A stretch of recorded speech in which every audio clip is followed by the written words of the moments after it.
Good morning and welcome back to the Dennis Herrera Show. I know some of you probably have already been watching the live that's going on right now, and we will get to it. The good news is the sound guy is not fired today. The sound guy did a good job today. Today we got the microphone unmuted, and I think this is about as high as the volume can get. Let me raise it just a little tipsy higher for you. Good morning, Robert, my big bro. How are you? Hope you're doing good. Let's see, Haley De La Cruz. Hello and welcome to the Dennis Herrera Show this morning. We are gonna be, of course, I'm gonna have to play a little bit of somebody put a share a clip or a short um, from Joe Biden. So why learning geography and history is important, he says, and I'm going to play that clip for you guys just to get a little laugh. Cray Miss, when you see the thumbnail, that will be your hint if it's going to be a suit or not. That's just so you know ahead of time. Appreciate you guys being here with me. We're going to go ahead. Cher Bear, how are you? I see you. I don't want to miss you there. Let's see. Sorry, Ken Chat. I am at work. No worries, Haley. Just keep it tuned and just listen to the gossip. Let's see. Why does he make us wait so much? Hey, first of all, in my defense today, okay? I have this little clock, okay? While I'm still doing my research, while I'm still trying to piece things together, trying to gather my thoughts, etc., I have this little clock. Now, yes, I have a clock on my computer as well, the little tiny one in the corner. But I have this clock, which is where I actually charge my phone, and it's a nice big size clock. Well, I think as I was rearranging some stuff on my desk last night, I must have hit a button and put it back an hour behind. So for me, right now, it's like 10 a.m., according to the clock. But look at my other clock, and I'm at 11 a.m. already. So, it's when you get so busy, trying to do things to get ready and whatnot, whatever. That's my excuse, and I don't have a specific hour for my lives. And it's something that, that once May comes and I start campaigning, I'm not going to be able to do this show. I believe that I'm not allowed to. We'll see. If it's something that I'm allowed to, then I will do it. But if it's not, then I'm not going to do it. I won't have time for it. With that being said, I will somehow maybe I will make maybe a new channel, or maybe a Facebook. I will allow people to join and all this other stuff and make it public. And then you guys can actually get direct feeds from me there. Now, the way that is going to work, and if there's a way that I am going to make it work, it's I will still go ahead and give you more limited time. It's not going to be hours of streaming, but on a more limited time, I can still hopefully make me have time to give you live feed streaming, and to where people can actually ask me questions. Of course, I will ask moderators, which I'm sure I'm going to have moderators, to make sure that trash doesn't make it into the chat. Only questions that are valid and that has to do with Washington State in specific. So make Washington great again, and Washington State is the hat. With that being said, I got some breaking news, of course, and not so breaking anymore because I took so long to come on. But nonetheless, we still got some stuff to go with you here. Why don't we go ahead and start with the live so that I can shut up and allow other people to come in to our live today.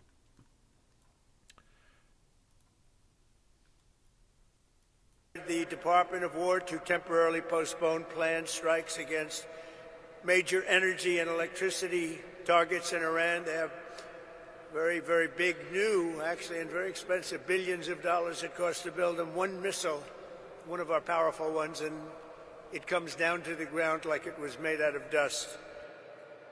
But to determine whether a broader agreement can be reached, we've had very good discussions. very, very good discussions. And you have to understand, I know my whole life has been a negotiation, but with Iran, we've been negotiating for a long time. And this time, they mean business. And it's only because of the great job that our military did is the reason they mean business. They want to settle, and we're going to get it done, I hope. So hopefully this will be possible, but no matter what, we'll ensure that Iran never obtains a nuclear weapon. They can't have a nuclear weapon. They would have had one if we allowed the Obama deal to stand. That was the Iran nuclear deal, they called it. They would have had one. Marshall III. Well, I'll tell you what, Martha, we would have nuclear weapons up there when, would you say, 2 years ago, 3 years ago, or 4 years ago? We would have been in a position that nobody wants to be in. We won't allow ourselves to be in that position. Over the past 3 weeks, the United States military and our partners have been decimating Iran's military capabilities with overwhelming firepower, skill, lethality, and force, and we're destroying their ballistic missiles and drones programs with launchers down by more than 90%. We're hitting their launches at a level that nobody even thought of before, 90%. They can't launch them, and they don't have very many of them, because most of them have been annihilated. But we've annihilated their defense industrial base, eliminating their Navy. We had 158 ships are down. I said to my people, why didn't you capture the ship? I said, were they good or not? They said, they were great, sir. So why didn't you capture it? We could have used them. They said, it's more fun to put them at the bottom of the sea. But they're not there anymore. So we eliminated their Navy, Pete, right? And that's gone. We eliminated their Air Force. We eliminated all of their air defense, everything. We eliminated everything there is to eliminate, and we eliminated them. We eliminated their leaders. We had the first set of leaders. They're gone. Then they met, 88 people met. And it's sad. I mean, it's sad they couldn't have made a deal. We could have made a deal with them a long time ago. Then the second set, 88 people met to pick a new leader, and they're now extinguished. And then they're meeting again, but now nobody wants to be the leader. It's one of the few political jobs that nobody wants anywhere in the world. Nobody wants it. It's a very dangerous job. My job is dangerous, too, but their job is worse. In other words, we're systematically dismantling the regime's ability to threaten America. They're not threatening us anymore. As Commander-in-Chief, it's my sacred responsibility to protect our country from all threats. For decades, Iran refused every opportunity to renounce its nuclear ambitions, and in recent months, its own negotiators bragged to our representatives about having enough material to make nuclear weapons.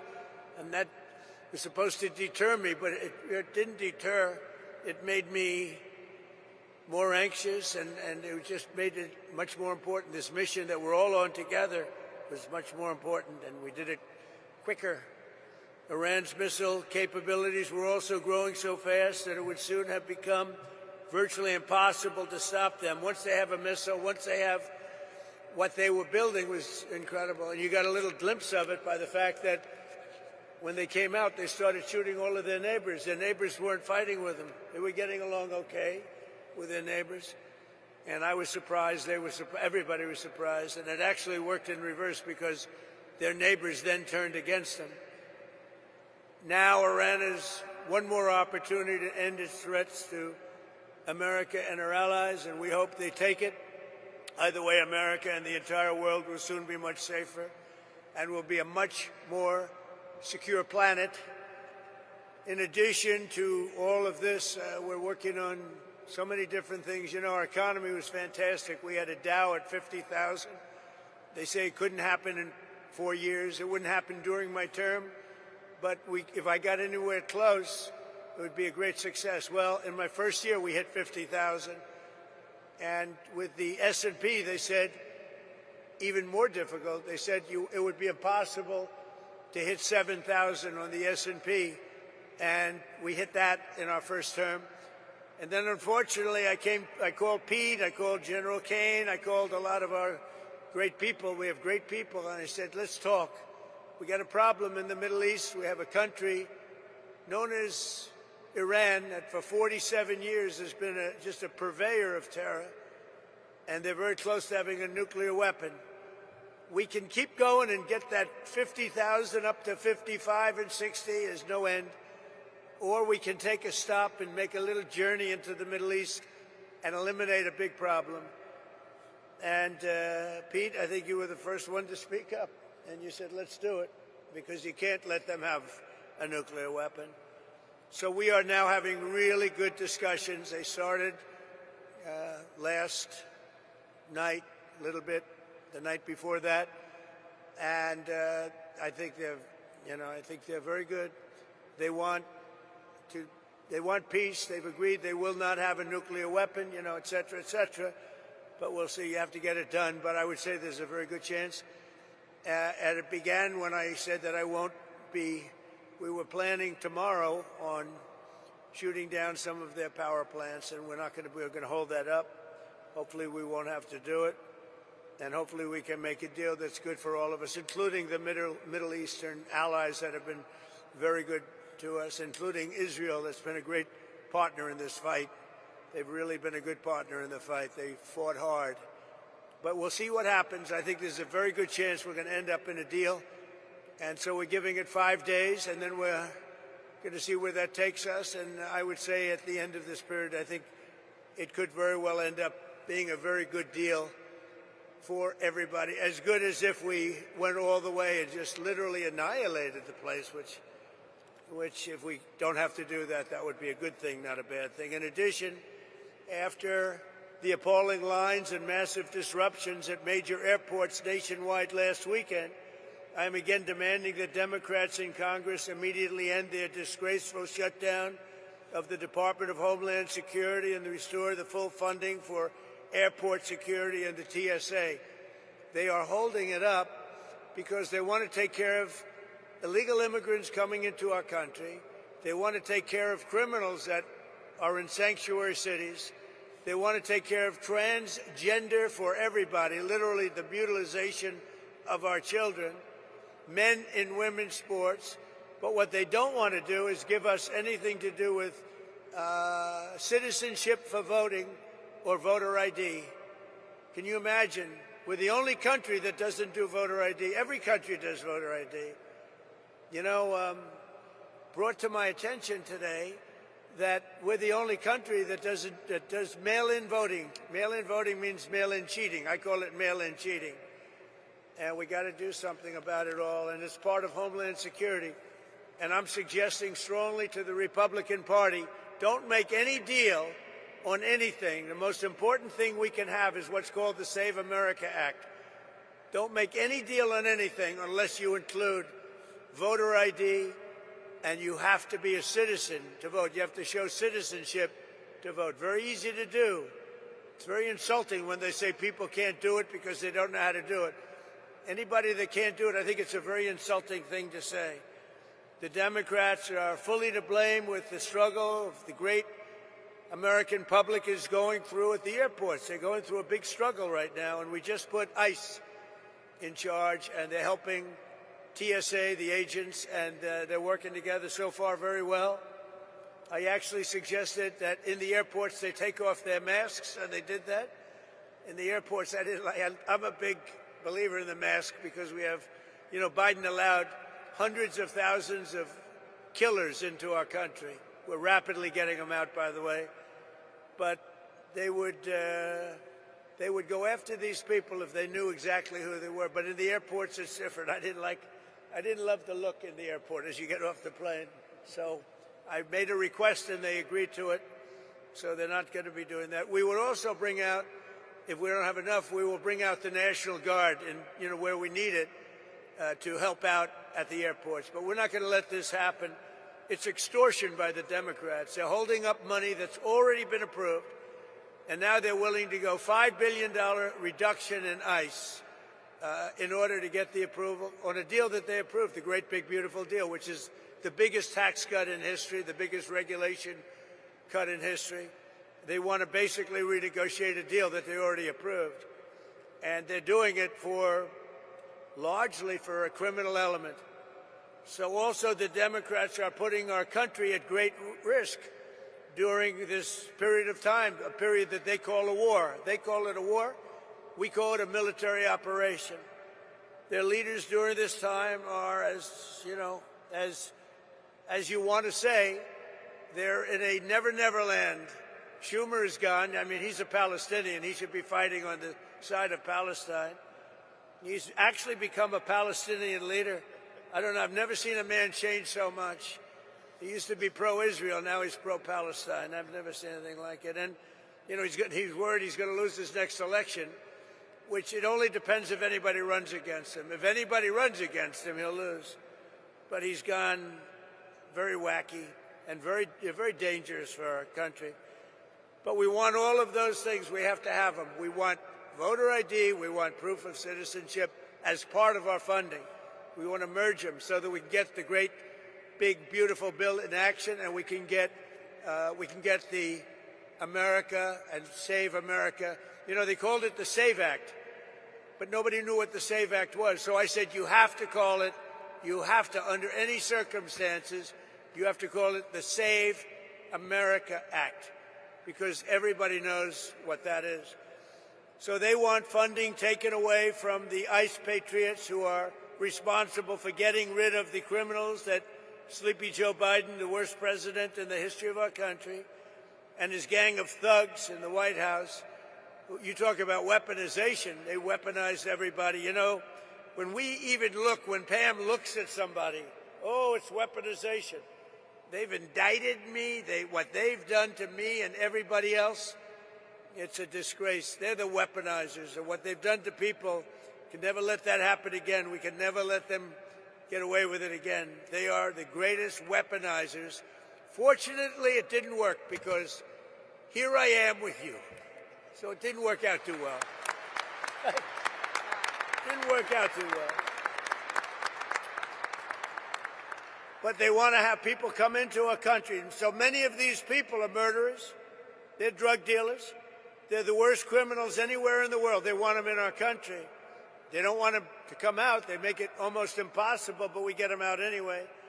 They should have never been allowed to enter our sacred ground. These people should have never. They came from all over the world. They came from all over. They came from the Congo in Africa. They came from all over South America, Asia, everywhere. And they were from jails and mental institutions. They were drug dealers. They were murderers. 11,888 murderers. In any event, the Democrats are being blamed by the American people for the catastrophe going on right now at our airports and at other points of transportation and beyond. And we want the public to know we're not going to let them out of this trap that they created for themselves. And I'm suggesting very strongly that the Republicans, in going for the Save America Act, that you weld it into exactly this, because voter ID is part of Homeland Security. Think of it. We're talking about two separate items, but they're really the same. Voter ID is part of Homeland Security. And citizenship, proof of citizenship, is part of Homeland Security. So I think it should be welded in. I think it should be together. You should vote together, because the public has not liked what they've done at the airports. And they've done it, and the public understands it. They've gotten wise to them. Republicans do not settle with Democrats and let them out of this hole that they've buried themselves in. You have to take the votes in the Senate to approve. You need votes to approve. We have to get Democrat votes. And at a certain point, if you could get rid of the filibuster, it would be great. It would be great. Get rid of the filibuster and get it all done. So we'll get it done. We want another thing. We can, or we don't have to, add those other items. And by the way, they say they're 80-20 items. They're not 80-20. They're 99-1. Men playing in women's sports is a 99-1. You look at transgender mutilization of our children, that's a 99-1. And we have that in the bill, too. So they won't sign it. Then let the people reject them.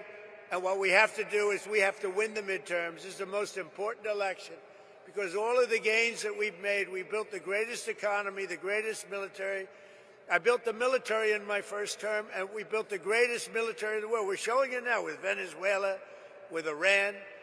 Everybody knows we have the greatest, most powerful military in the world. And we're in a position that we haven't seen. We're respected. You know, our country now is respected all over the world. A year and a half ago, we were a laughingstock.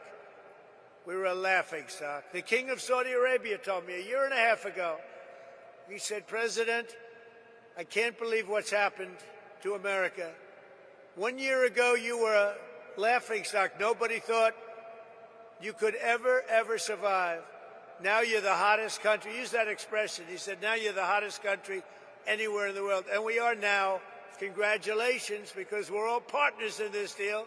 You're the hottest country anywhere in the world. It's really amazing. So I congratulate you. It's a great feeling, because we were laughed at for 4 years with this guy that should have never been president. So I'm tying Homeland Security into voter identification with picture and proof of citizenship in order to vote. And those two items are the most important thing having to do with Homeland Security. So it should be part of the Homeland Security bill. And I'm requesting that the Republican senators do that immediately. You don't have to take a fast vote. Don't worry about Easter going home. In fact, make this one for Jesus, okay? Make this one for Jesus. That's what I tell them. That would be a damn good thing.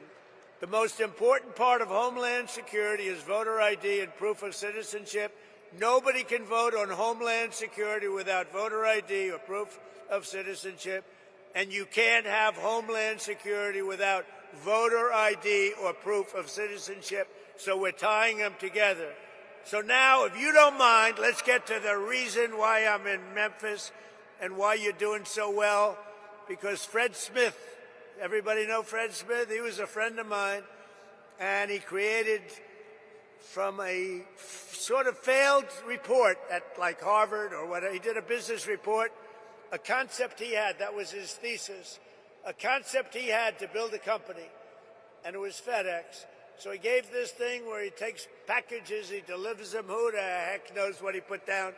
Bottom line is they gave him a lousy mark. I don't know if they passed him or not, but they didn't give him a good mark. They say, this is the most ridiculous business plan we've ever seen. Fred, go back to the drawing board and try something else, because this won't work. Well, he decided to go for it, and he built FedEx, and it's an amazing story. And he was a very good friend of mine. But he would tell me that he didn't know what to do about Memphis. It was so dangerous that they would have a board meeting, and the board members, they were demanded that they could not walk 1 block to their hotel. You know the hotel I'm talking about. It was so dangerous. And now they tell me this is like an entirely different place. It's like Washington, D.C. In Washington, D.C., we had the same thing, and now it's amazing. It's such an honor to. If only more governors. Your governor called, and he said, we love it. Your mayor has been terrific. Your mayor has been terrific. But look at the results that you've got. Look at the results. And everybody should do it. You know, if I was Chicago, Pritzker, he's a failed governor. All he has to do is say, President, we're having a problem in Chicago. Could you come in and fix it? We'd have it fixed in 2 months. It would be good. It would be good in 2 months. It would be great in 4 months. You'd have almost no crime. But he can't do it. And it just keeps going the same way. So that's the reason I'm here, to tell you how well you've done, how well we've done. I mean, I just came in, and people greeted me, sir, thank you very much for what you've done. I said, oh, where are you from? Memphis. What did I do? You stopped crime. And your sheriffs are so thankful. And oh, you haven't seen it yet. You know, we've just been here a short while. In another 2 or 3 months, you're going to have, like, no crime. And, you know, we take these criminals. Is that our handsome senator down there, Bill? Is that our handsome senator, Bill? You got both of them down, but you're going to have a new governor here soon, I guess, huh? You're going to have a very new governor. Would you two stand up as senators? Please stand up. Two of the greatest people. Two of the greatest people. They never let me down, you know? Some let me down. They never let me down. Thank you. Last September, my administration launched the initiative modeled on D.C. Safe Task Force in our nation's capital. One of the most amazing things, I mean, I hate to say it, now I can say it, but our nation's capital was one of the most dangerous places on earth. People were being killed. They'd go in from Iowa, they'd go from Indiana to see the Washington Monument, and their parents would get a phone call they'd been killed. And it was happening a lot. It was really bad. And like this, actually, yours was at a level higher, to be honest with you. It was really bad.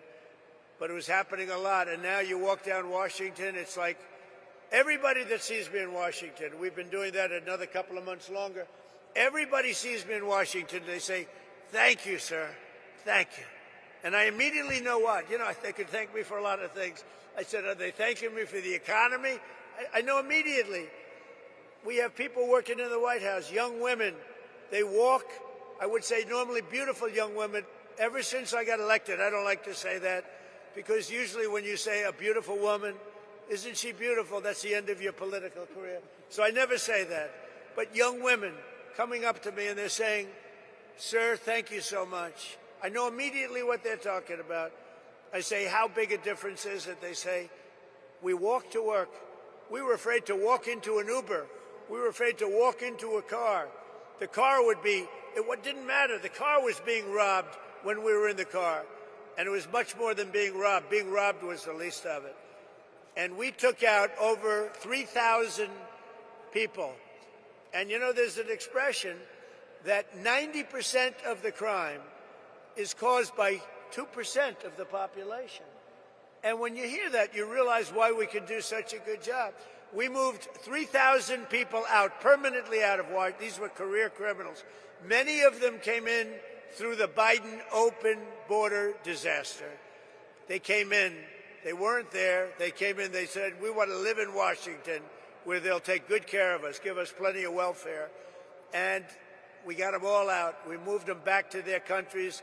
Sometimes we'd put them in prison because they were so dangerous. We had one person who killed 4 people in a short period of time. Many of the people, 11,888, 50% of them in our country, they came from jails. Other countries opened their jails and let them into our country because Biden and his great border czar, the border czar who never once went to the border, never once called Border Patrol. But his great border, perhaps you've heard her, Kamala. Has anyone heard of Kamala? She was the border czar. That was like having nothing as a border czar. And they poured into our country, and they made our country very, very unsafe. And the job that ICE and Border Patrol have done, they don't get the appreciation they deserve. They are great American patriots. They're incredible people.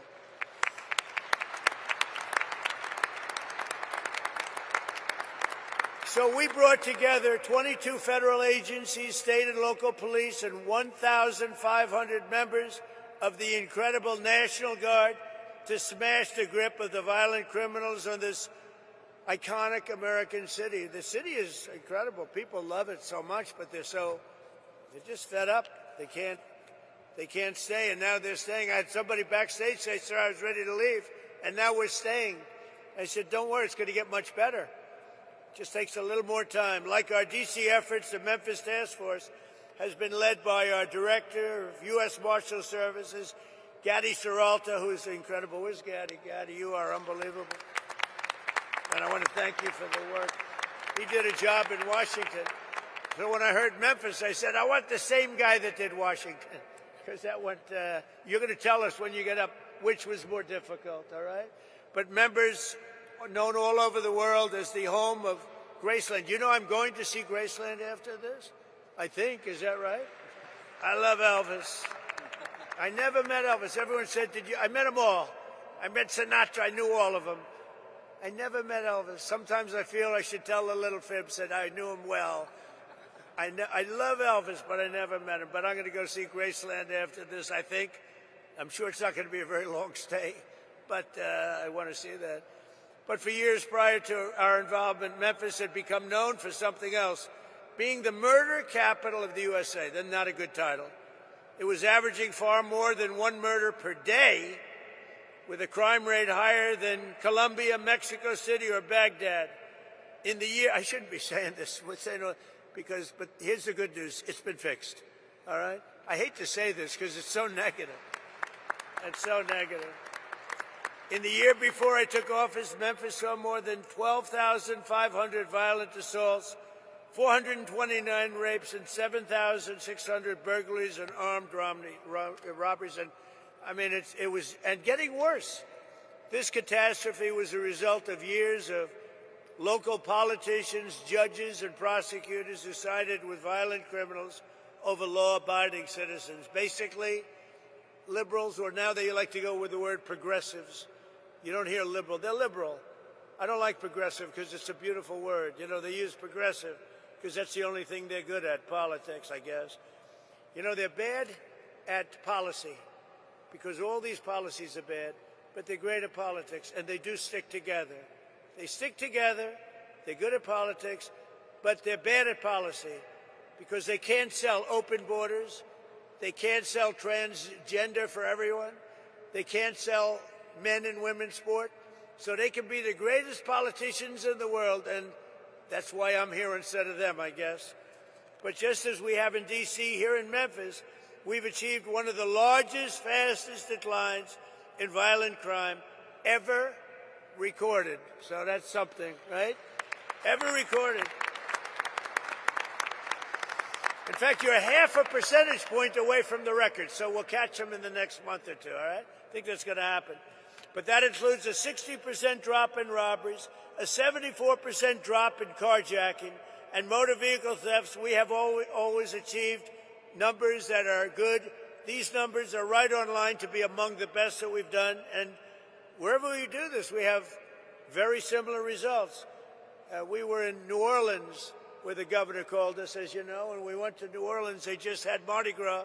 They said it's the first, it sounds terrible, but it's the first Mardi Gras we've ever had where there was no murder.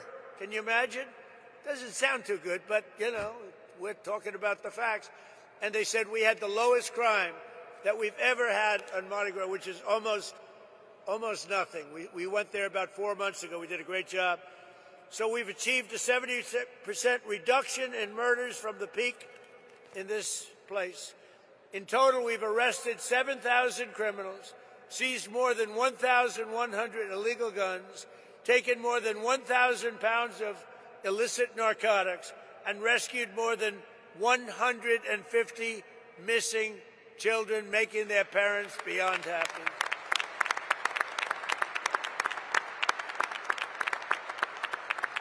So I'd like you to please join me in thanking, I tell you, every single law enforcement hero here today. We have a small number compared to what's doing the job, who helped make Memphis safe again. Memphis, just so you know, with all of the things we said, you have now developed a reputation as a city that's coming back stronger than any city in the country because of what's happened with crime and because your political leaders had the courage to do what they did.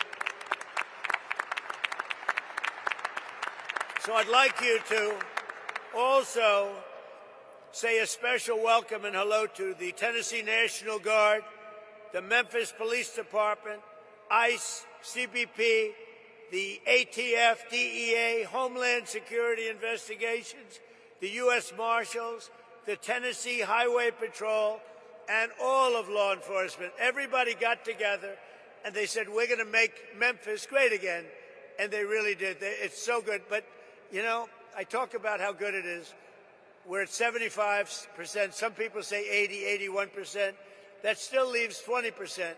You're going to be down in another 2 months, 3 months, I think, Addie. We're going to be down to almost no crime. You're going to be an almost crime-free city. You're going to be so proud of it. People are going to stay. They're going to actually come back because you have everything going, but you have that one horrible cloud over your head. And essentially, people know it's happening, but essentially in another 2 months, you're not going to have anything. You're going to have a virtually crime-free city. So today I'm pleased to announce that the Secretary of War used to be the Secretary of Defense. We made a minor change. We like the sound of it better. That the Secretary of War has just signed a directive to ensure that all National Guard members serving on this task force, as well as in D.C., New Orleans, and our border security missions, will receive the same benefits as active duty troops because you deserve it. That's not bad. That's not bad.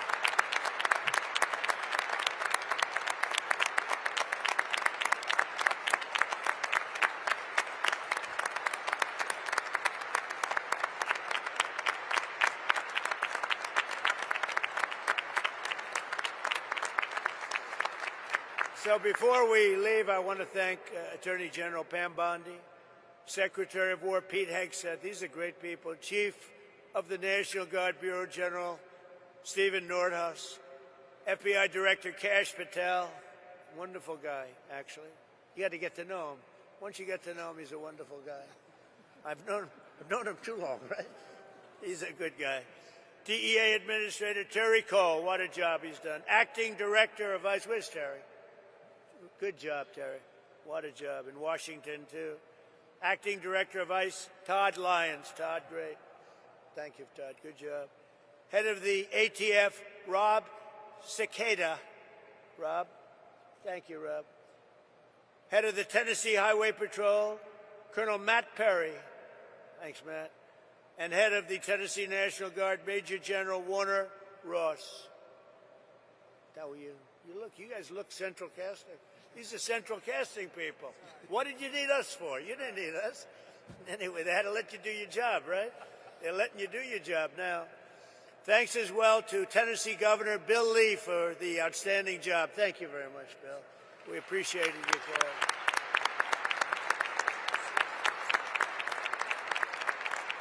Bill called me up. He said, we need a little help in Memphis, sir. Would you get over here, please?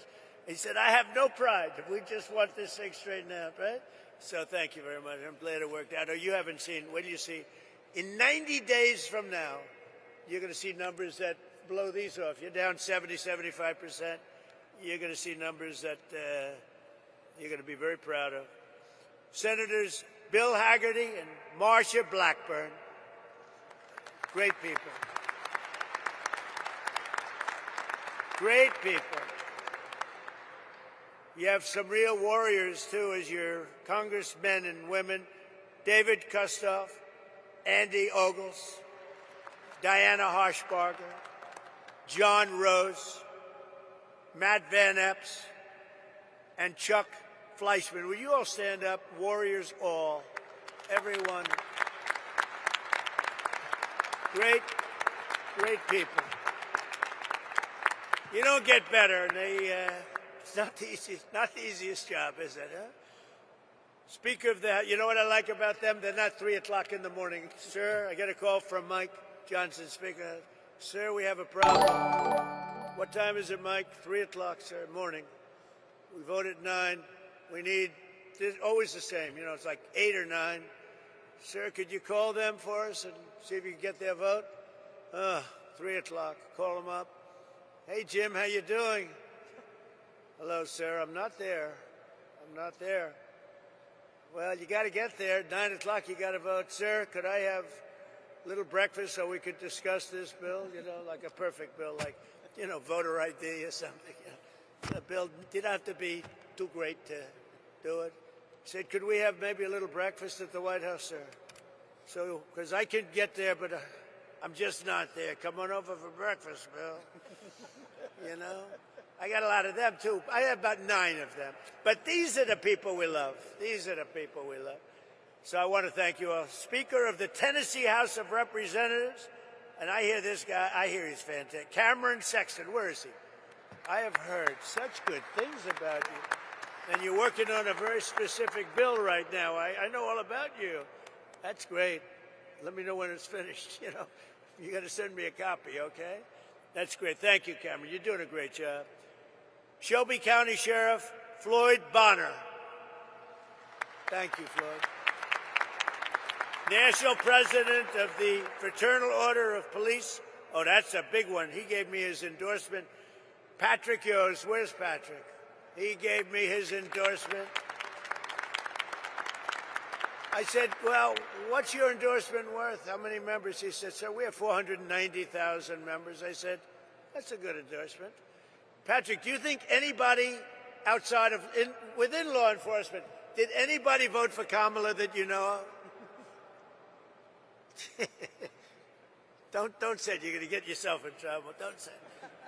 But thank you, Pat. That's great. We had an unbelievable. I do believe we got 98, 99% with law enforcement, and why not? President of the National Sheriff's Association, Chris West. Chris, thank you very much. Thank you, Chris. Stand up, Chris. Thank you. Well, why are you so far back there, Chris? You deserve to be in the front row. The National President of the Federal Law Enforcement Officers Association, Matt Silverman. Great guy, too. All great guys, all guys we know. All guys, thank you, Matt. They're all guys that supported me, Pam, every one of them. For years, our leaders allowed entire cities in America to be destroyed by crime, drugs, and gang violence. Tolerating this violence was always a choice. 19 of the 20 most dangerous cities in America are run by Democrats. I'm surprised. I thought it was 20 of 20. I don't know why it's 19. I don't believe it. It's like, I heard it was 25 out of 25. Well, I'll find out about it because I don't believe it's right. Whoever wrote that statistic is wrong. But under the Trump administration, we believe that no city or neighborhood should be left behind. In Memphis, the crime became so horrible that residents were made prisoners of violence in their own community, in their own home. But with the help of the great people right here at this table and right here, it's a whole different story right now. It's changing fast, and it'll be record-setting in a very short period of time, and I'll be here to celebrate it with you. You know, it's a very special state to me. I won this state, Bill, by numbers that nobody's ever won it before. We have the all-time record for votes. So I happen to like the state. I love Tennessee. Maybe someday I'll move to Tennessee. I might have to move there. No, I love it. You never know what that is. You know, you just have a relationship with the state. It's a lot safer than relationships with other things, I can tell you as a politician. But I especially want to thank Speaker Sexton, who's working with the task force to pass model bills that will be toughen crime, to deliver permanent safety to the people of Memphis. And really, I don't know if you know, but they're looking at this all over the country, what you're doing. They're studying it. That's why I know your name so well. And all over the country, they're studying it. And so I hope you do a great job, as simple as you can and as complex in the sense of we want to be tough. We want to be strong on crime because that's the thing. We want to have heart. We want to have fairness, but we have to be tough because some of these people are bad people that should have never been allowed to be here. Since I took office, we have successfully arrested or removed from the country over 500,000 hard-line criminals. And under our leadership last year, the murder rate nationwide saw the single largest decline ever recorded to the lowest level in 125 years. That's something. That's something. And this is despite the fact that they allowed 25 million people into our country. Many of those people should never have been allowed into our country. So now I'd like to ask Director Gatti Seralta, who's really a special guy, and I've lived with him because of Washington, D.C. I saw what he did, but to say a few words. And congratulations for what you've done everywhere, but today we're only interested in one place, Memphis, Tennessee. Thank you very much. Gatti? Thank you, Mr. President. Thank you very much. So good morning to you, and thank you, Mr. President. Today we celebrate the successes of this incredible mission and all our federal, state, local, and National Guard teammates who have contributed mightily to the Memphis Safe Task Force. Mr. President, it is an honor to be entrusted by you to lead this amazing task force as Director of the United States Marshal Service. Your decisiveness in responding to state and local leaders' requests for federal assistance is inspiring. It was just over 6 months ago when you signed the executive order restoring law and order in Memphis.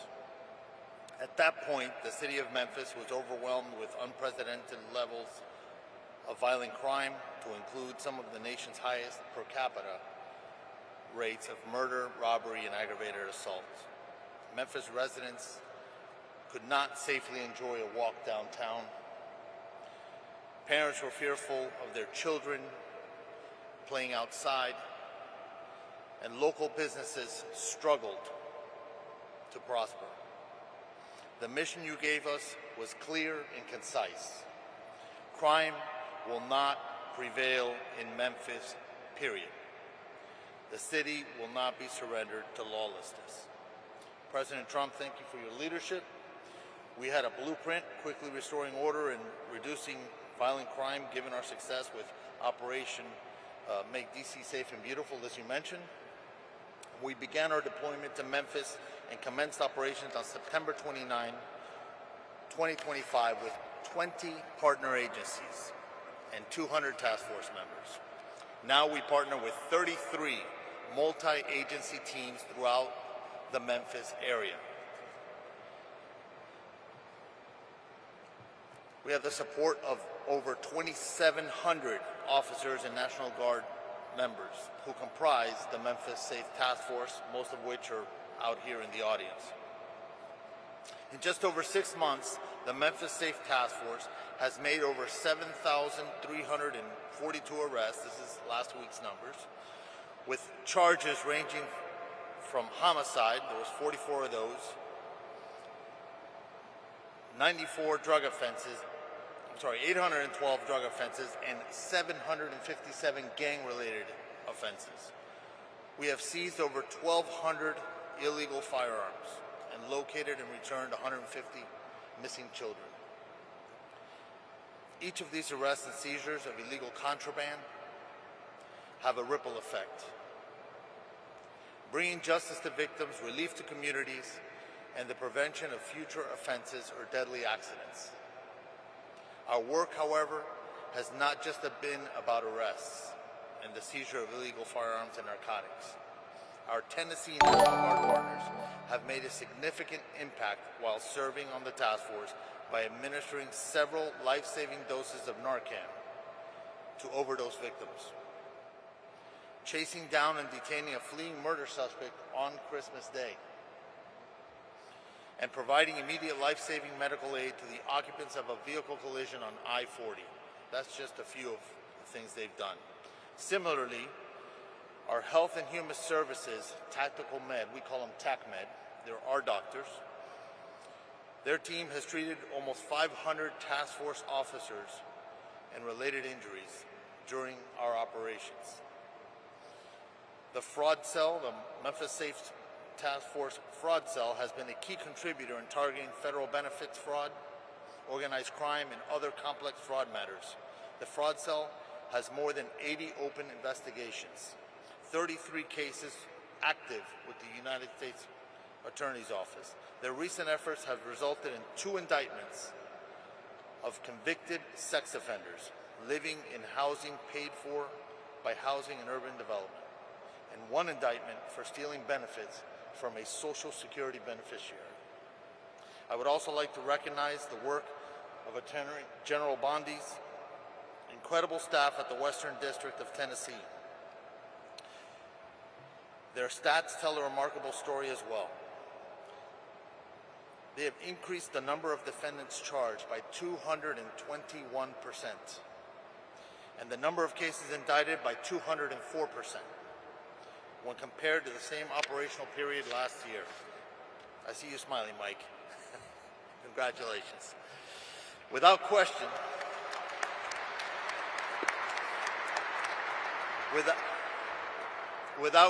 the public safety outlook in Memphis has improved dramatically.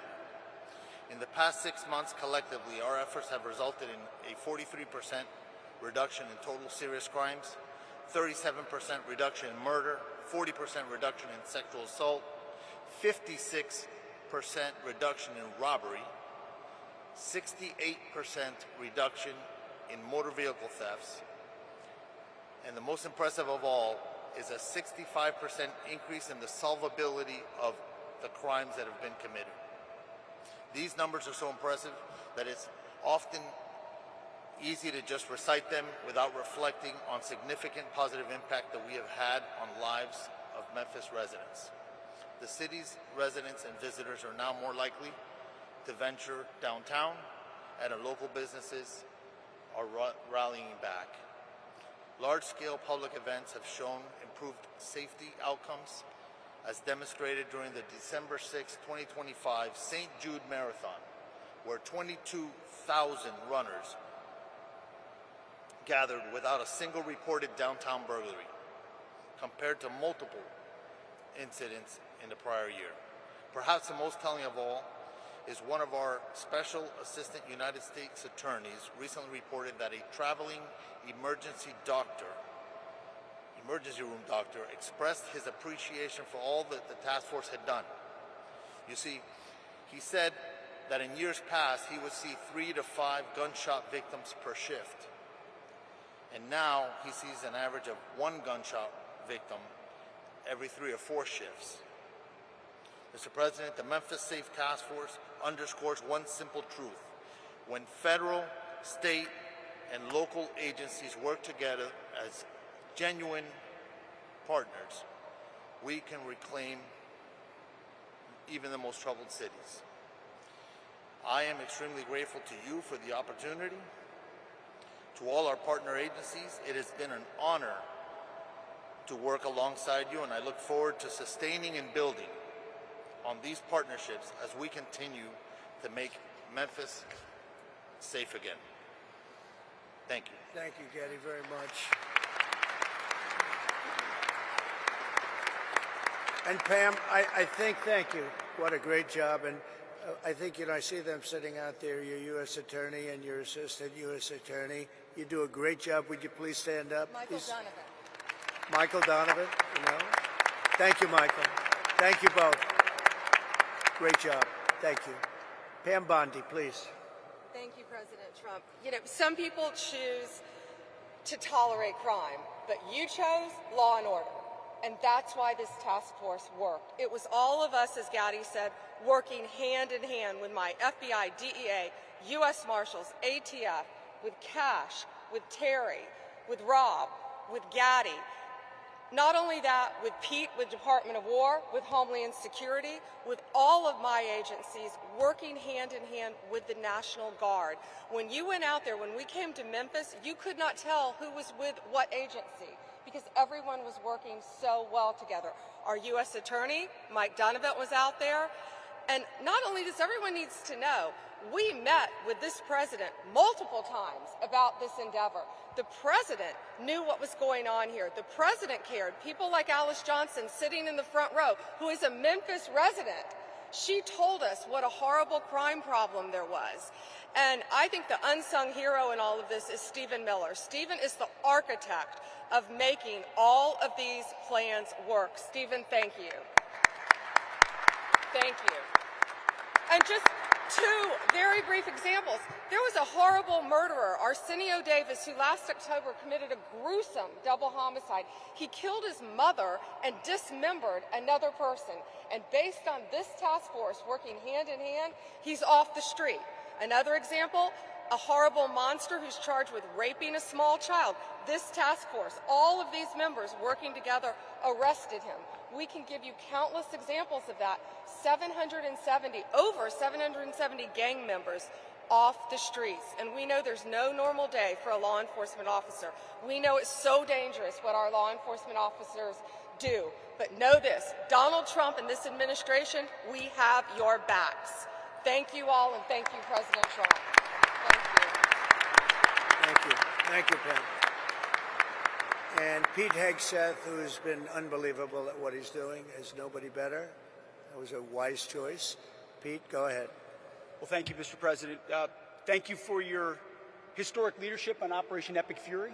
The success you've laid out was only possible because of the military you rebuilt, as well as the historic success here in Memphis. And I want to start by thanking every patriot in this room, in law enforcement, and the nearly 1,500 National Guard members for your heroic efforts in this operation.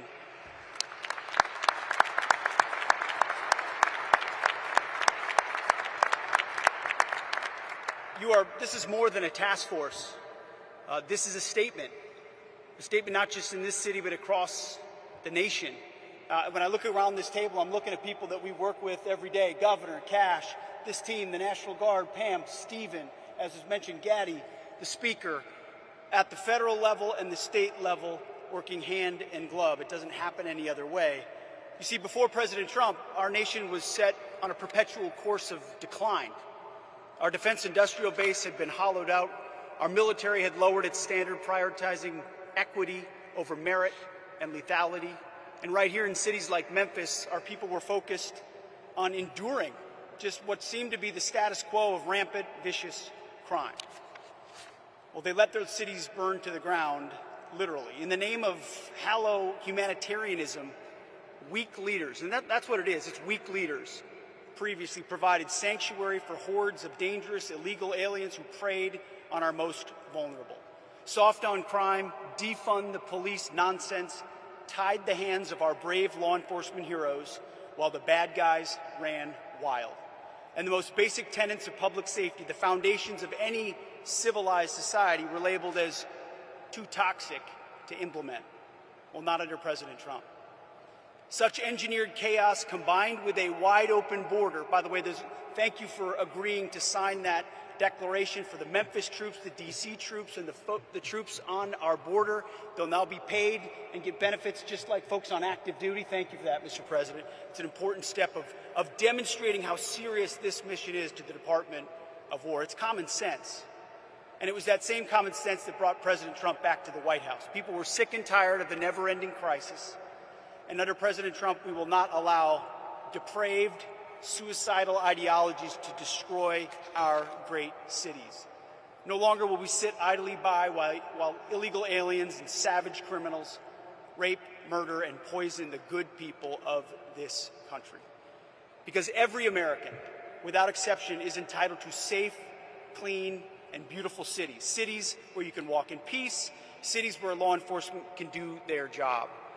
And to that end, the Department of War stands shoulder to shoulder with state and federal partners so that our streets can be defended once again. Kind of like the visual I'm looking at right here. I see a lot of civilian leaders and police, law enforcement leaders in the front. And who's behind you? Men and women in camouflage, having your back every single day like we do in this mission. So thank you for working tirelessly to protect this state and restore law and order. And the results, they speak for themselves. That your presence has led to a massive reduction in crime, a reduction the good citizens of Memphis deserve. So thank you, Mr. President, for your leadership in restoring street by street, neighborhood by neighborhood. You are saving Memphis, Tennessee, and the country, and we are grateful for it. Thank you, Mr. President. Very much. Thank you, Pete. Thank you. Mr. Governor, please. Yes, sir. Welcome back to Tennessee, Mr. President, especially to the iconic, great American city that is Memphis. We oftentimes say Nashville's the heart of Tennessee, but Memphis is the soul. And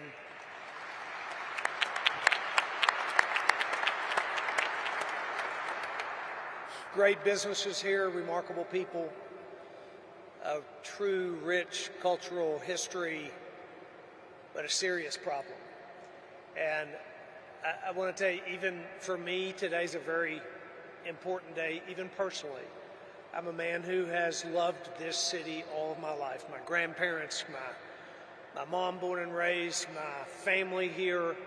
As a young kid, spent time with my cousins roaming the community, the neighborhoods in this city.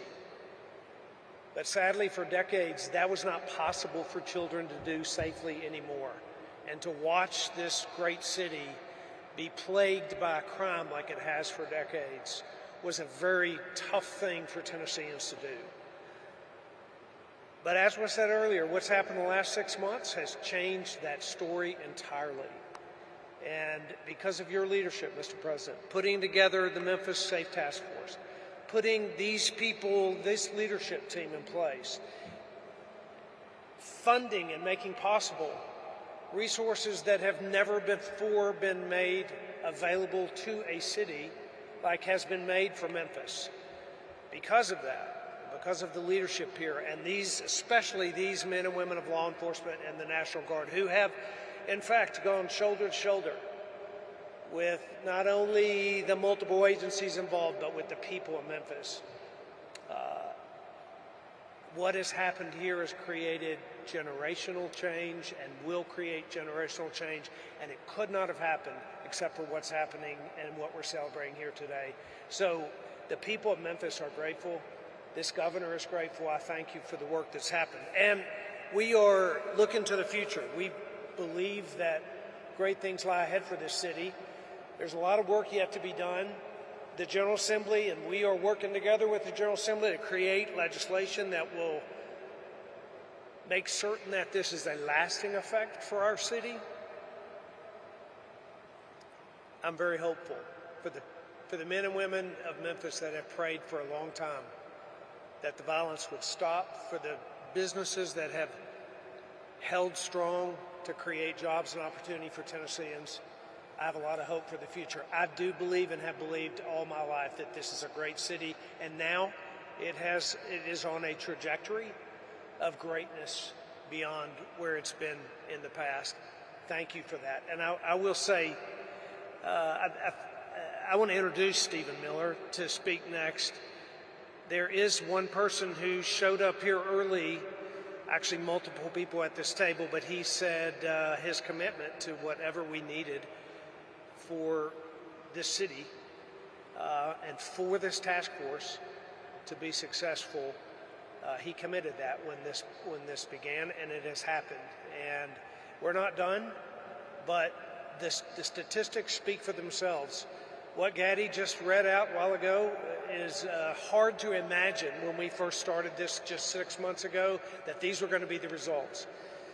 There's more to go, but we're grateful for the work. And Stephen, your commitment to us Tennesseans truly are grateful for it. And your commitment to President Trump's strategy, not just to make Memphis safe, not just to make Tennessee safe, but to make all of America safe again. So thank you, sir. Thank you. Stephen? Thank you. Well, first and most importantly, thank you to President Trump, whose vision and courage and determination has achieved something that if you had predicted it 15 months ago, people would have said it was impossible. If you had said 15 months ago that we would achieve the lowest national murder rate, not in 5 years or 10 years or 15 or 20 or 30 or 40, but in 125 years, nobody would have believed it possible. And President Trump did exactly that, and it is a miracle.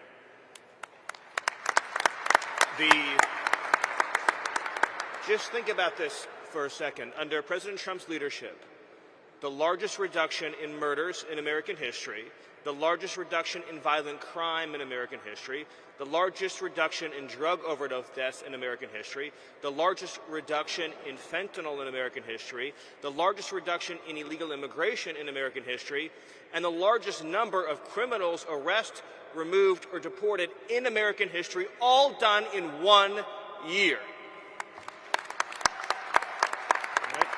If I would just say this, if we had an honest media in this country, the statistics I just gave you would be 24/7 on the news. Nobody could have ever predicted such an achievement would be possible. The second thing I want to thank President Trump for is assembling the greatest national security and public safety team in American history, because President Trump believes in merit, in competence, in people who get things done. So you look around the table of who President Trump chose for these jobs. You start with Rob or Gaddy or Pam or Pete, Cash, Todd, Terry, the whole entire team. What President Trump put together has never been rivaled in history. That's how you get things done. He chooses people based on their skill, their competence, their ability, their determination, their dedication, and their loyalty, and you're seeing the results. So I just want to again thank President Trump, and of course thank the governor as well, who picked up that phone, called President Trump, and said, I want you to help make Memphis safe, although I bet the governor would agree he could never have imagined this safe, this quickly, this many people behind bars. And let's just remember that because of the work that President Trump is doing, not only in Memphis, not only in Washington, D.C., but all over the country, ultimately, it will save and is saving tens of thousands of American lives. It is, and I'll use that word again, what President Trump has done on border security and public safety is a national miracle that will be studied not only for generations but for centuries to come. Thank you, President Trump. Thank you, Steve.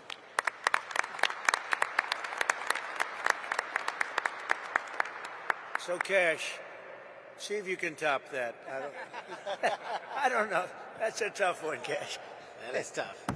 You know, Mr. President, as I look around this venue, I see, and I'm reminded again, why we have the greatest warriors on God's green earth, the men and women serving in uniform, the men and women serving and wearing the badge, and law enforcement, our police, our sheriffs around the state of Tennessee.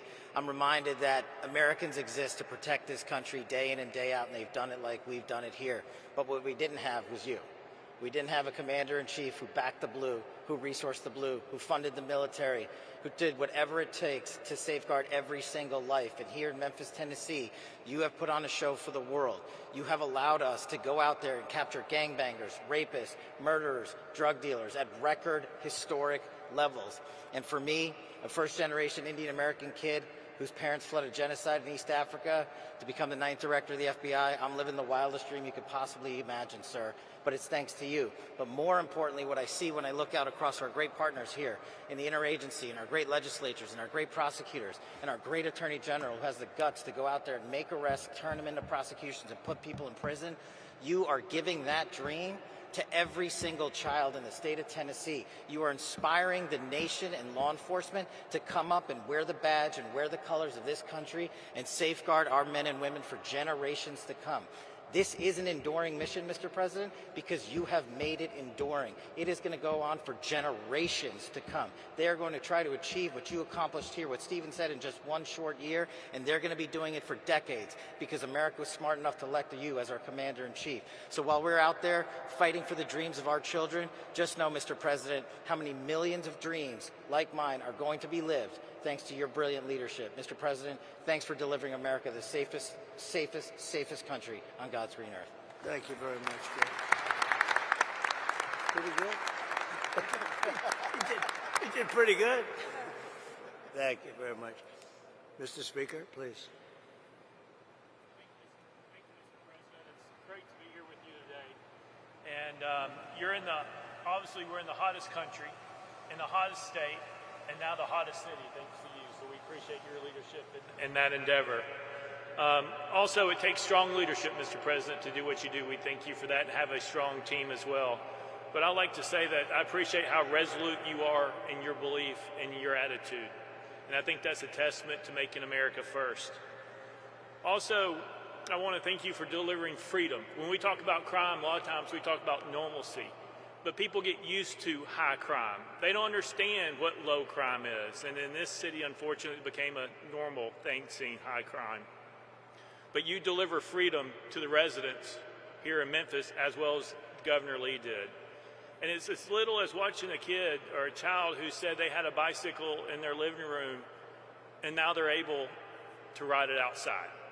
We take that for granted. We take that freedom for granted, but because of you, now here in the city of Memphis, kids can ride their bicycle outside, which they never had experienced before. And now what has happened, when you have freedom, Mr. President, you have opportunity. You now have hope, you get independence, and then comes prosperity. And that's what making America great is all about. They can be anything they want to be. It doesn't matter where you start out. You can end up wherever you want to be, and that's exactly what you're doing, Mr. President. And then we can talk about crime statistics, but I want to thank you for saving hundreds of lives. And I mean by saving hundreds of lives, it's those individuals who were not shot and killed in the city of Memphis. Those are saved lives that have something else that God's going to give them to do in their life other than be a crime statistic.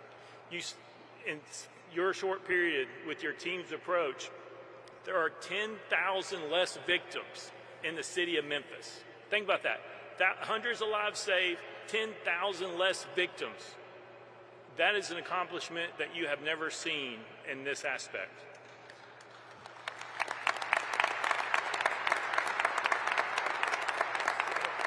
And I appreciate your strong team, all your individuals here, also a brilliant mind, and Stephen Miller, who I've been able to work with. And we are working, as you said, on legislation, not only illegal immigration that we're going to lead the country in, which is working its way through the General Assembly, but we're going to Soros-proof the state of Tennessee once and for all. And we're going to take on bail. We're going to take on woke and soft on crime DAs. We've already done truth in sentencing. We're working on three-strike legislation. But we have a strong General Assembly that will support the governor and me and Lieutenant Governor McNally, who's a great advocate in this endeavor. And the last thing I'll say, Mr. President, is I appreciate your resolve to not allow people's words to distract you from your destiny. Stephen Miller just laid out what that destiny looked like, which is untouched in our history. Thank you for being resolute and not allowing those who want to take you down or to cause you harm, to allow you to continue fighting forward to make the America what we know it can be, as well as the city of Memphis. Thank you very much, Mr. President. Thank you very much.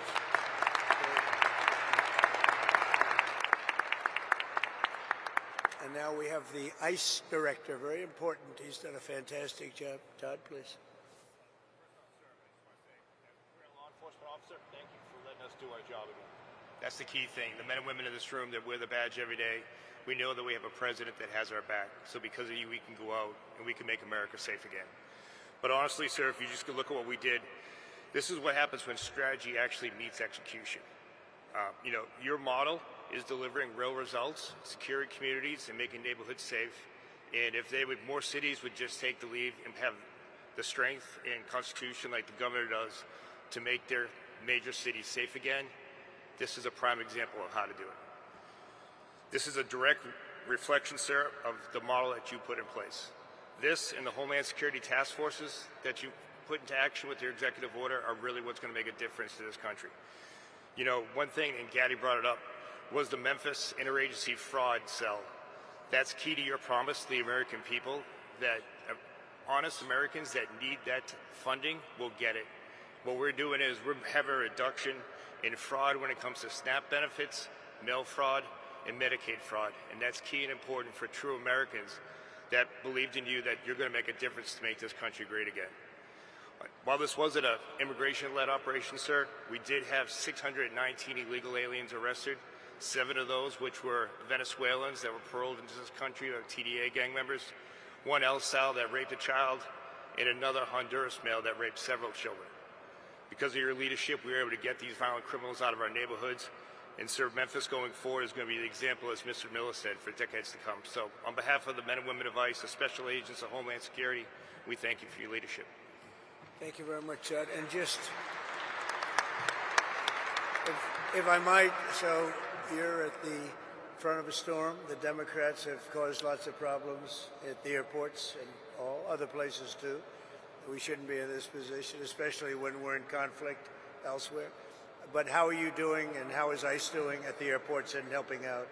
Oh, sir, to just have the opportunity to help our other fellow officers at Department of Homeland Security, we're doing great. We're going to make sure that your promise is kept, that we're going to help those lines move, and we're going to make people safe. And no one should be nervous to go to the airport, because we're going to make sure that every traveler in spring break has a safe journey. I appreciate it. Great job. You're doing a great job. Thank you very much.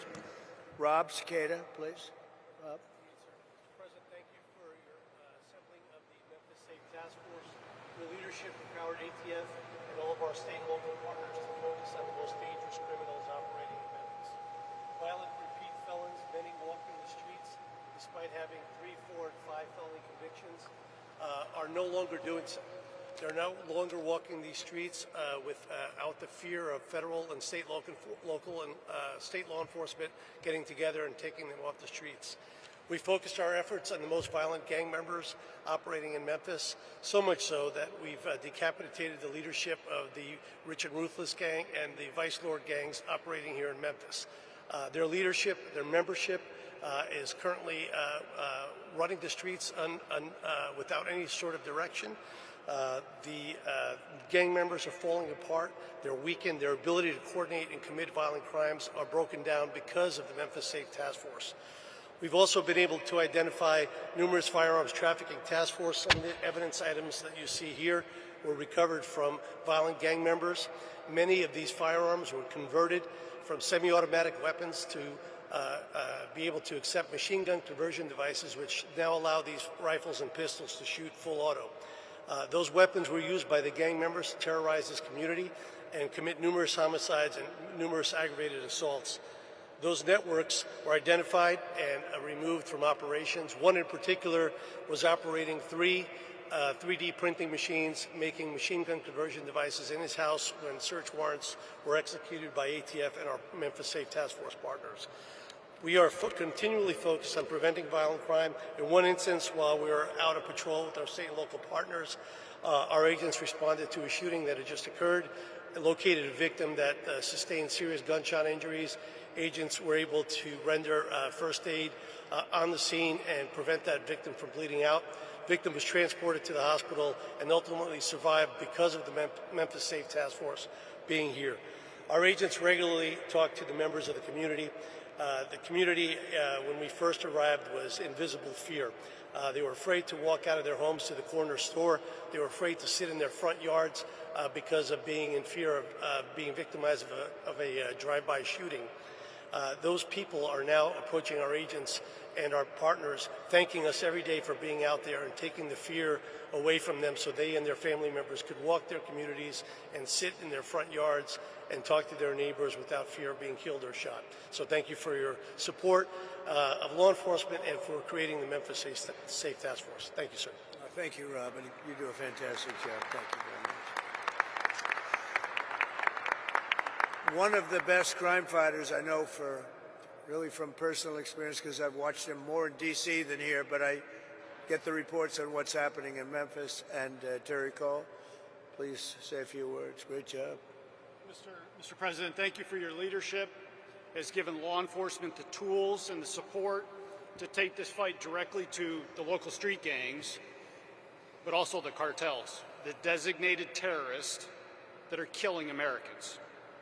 Your leadership is attacking not only the local street gangs here, but it's attacking the cartels in Mexico. It's attacking the cartels in Venezuela. It's attacking the cartels in Colombia and Ecuador. And it's setting the example for the world to see that they are designated terrorists. They are fueling the violence in our streets. The DEA, along with our local task forces, are disrupting the supply chain, dismantling networks, and saving American lives. This is America first. This is Americans first. The DEA is proud to stand along with our federal, state, tribal, and local partners here in Memphis with our amazing military and National Guard. The work has just started, Mr. President. We will take the battle wherever the battle leads us. But one thing can be rest assured.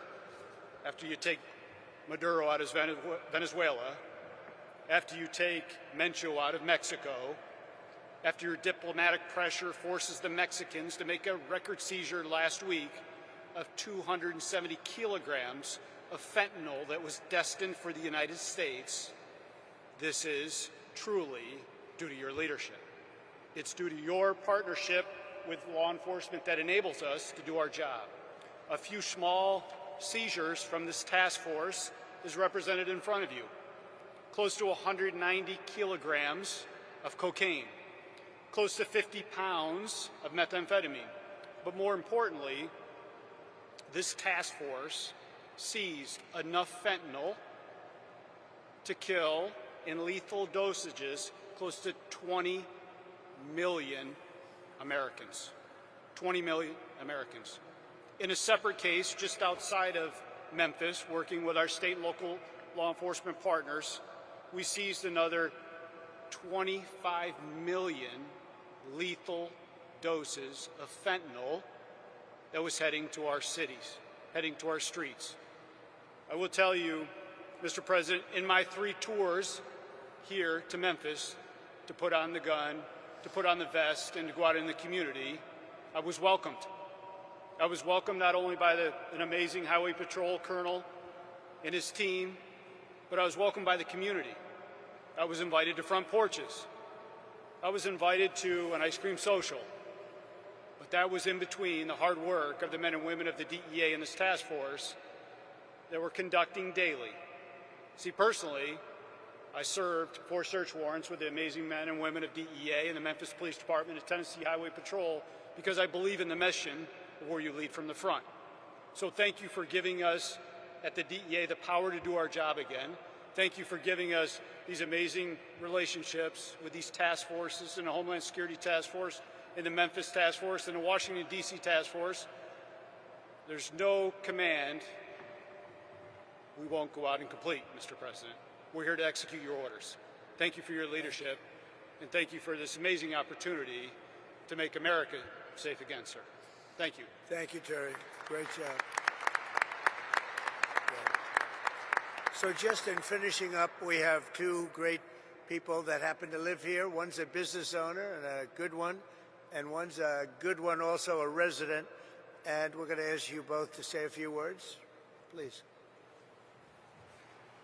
Mr. President, thank you for saving Memphis, and thank you for asking me to share my story.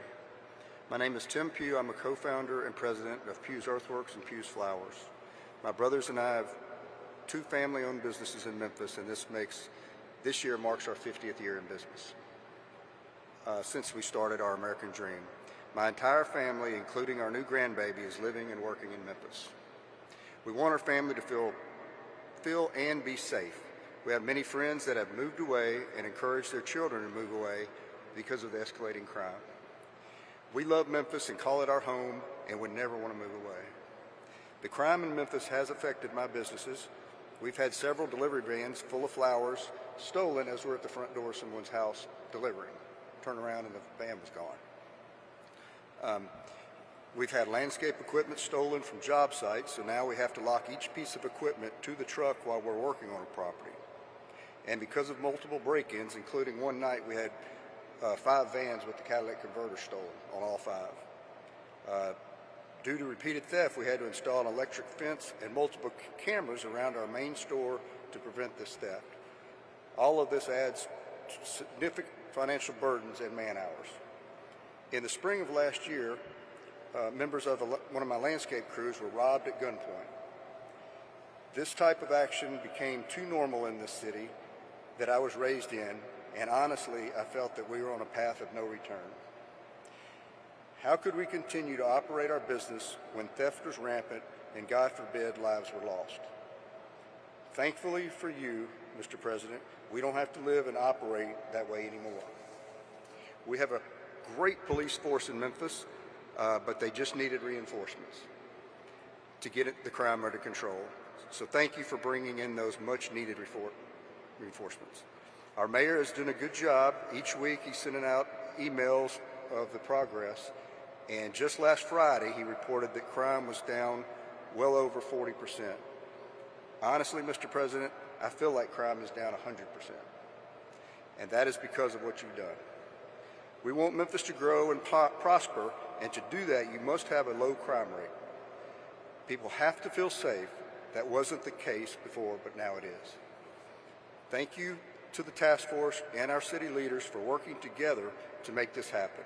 And thank you, Mr. President. Memphis owes you a lot of gratitude. Thank you. Thank you very much, Tim. Thank you. Great. And your business is doing well.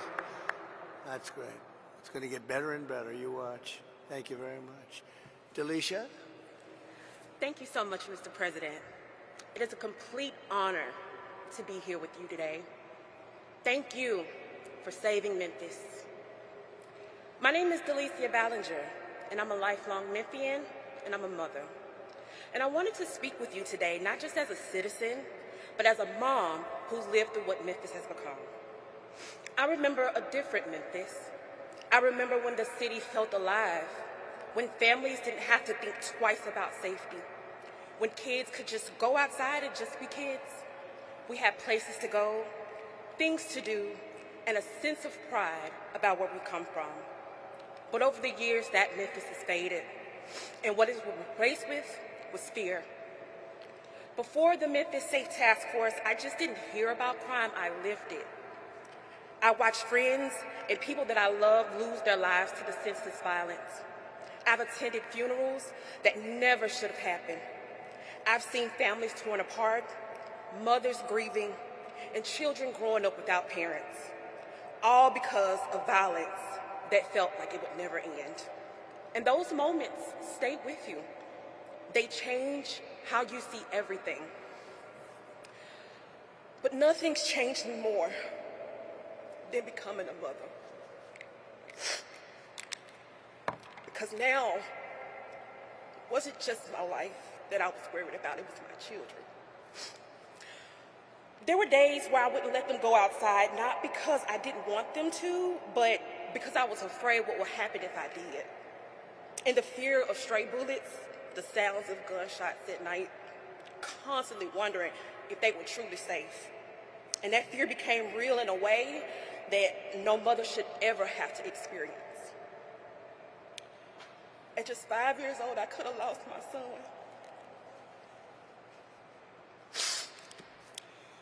There was a drive-by shooting, and a random bullet came through my home in that very same space where my son played. And to that day, this bullet hole is still in my wall, a permanent reminder of how close I came to losing everything. My family we are good people. We work hard every day to have everything that we have, only to have it taken away from us. We've experienced multiple burglaries in our home, and it wasn't just the material things that were stolen, it was our sense of security, our peace, our livelihood. And that violence just wasn't inside of our home, it was all around us. Just literally 4 houses down from where I live, a grandmother and her child was shot. I remember what sounded like almost 30 gunshots ring out. Yellow tape covered the street. After that day, those neighbors never returned. Their home now, with a for sale sign, stands as a reminder of a fear so deep that they couldn't come back to the place where they almost lost their lives. And that feeling, that fear, is something that my family knows all too well. That is not how families are supposed to live. That is not how children are supposed to grow up. We've reached out for help. For years, we looked to our local leaders hoping that something, anything would change, but nothing did. And that was until you, my president, stepped in. I need you to understand what that meant for families like mine, because in a matter of weeks, we felt a difference. Today, I can sit out on my porch and drink tea in peace. My children can go outside and play in our backyard again, and for the first time in 5 years, I don't hear any gunshots in my neighborhood. It's been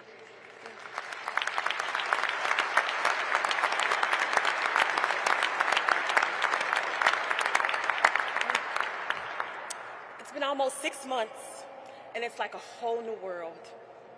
That silence means everything to me. It means safety.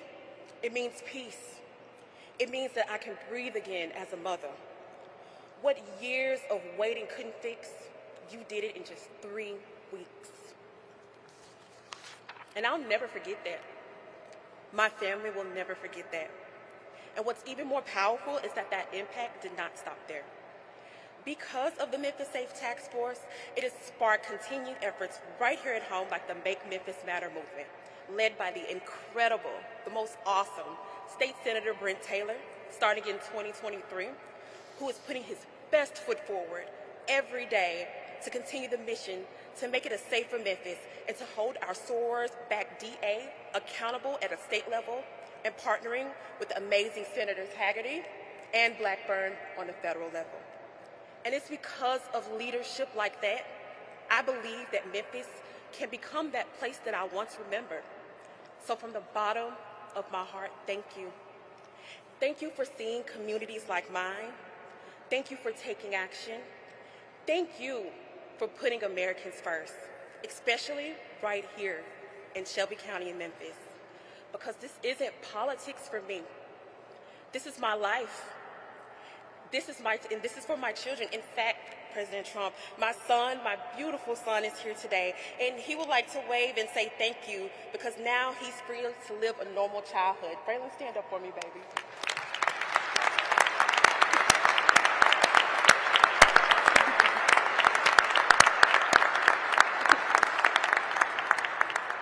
because of that change, we finally have a sense of normal again.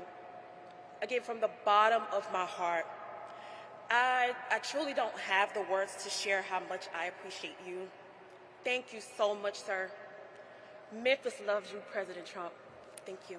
Thank you very much. Wow. I don't know, Delisha. I think we're going to have to give her MVP, right? MVP, Delisha. That's a great job. Thank you very much.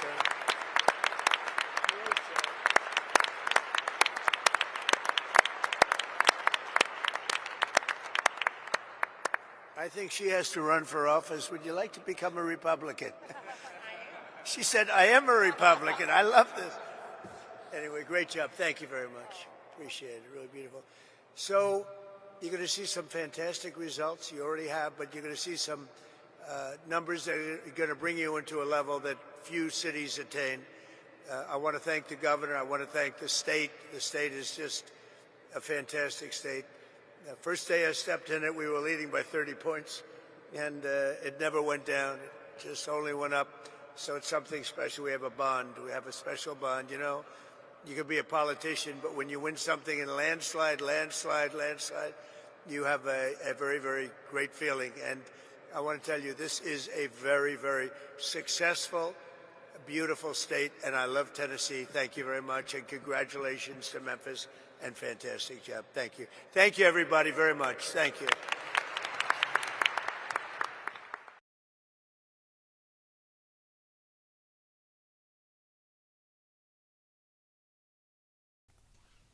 I am sure you are all dying to call in. You know what? I appreciate President Trump, and as anybody out there, you can be as skeptical and all this stuff. It's all right. It's legit. But you don't have to be a hypocrite.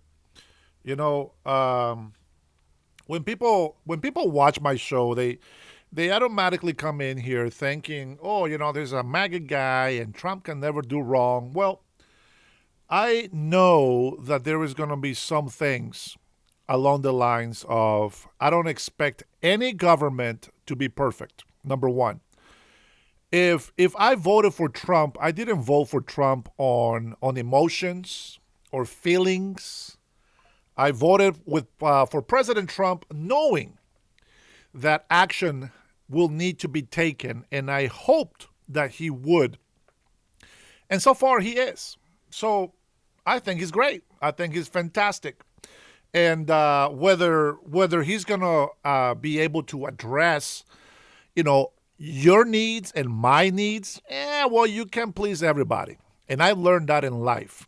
So, you know, with that being said, I want to be able to touch in on why are we in $38 trillion in debt?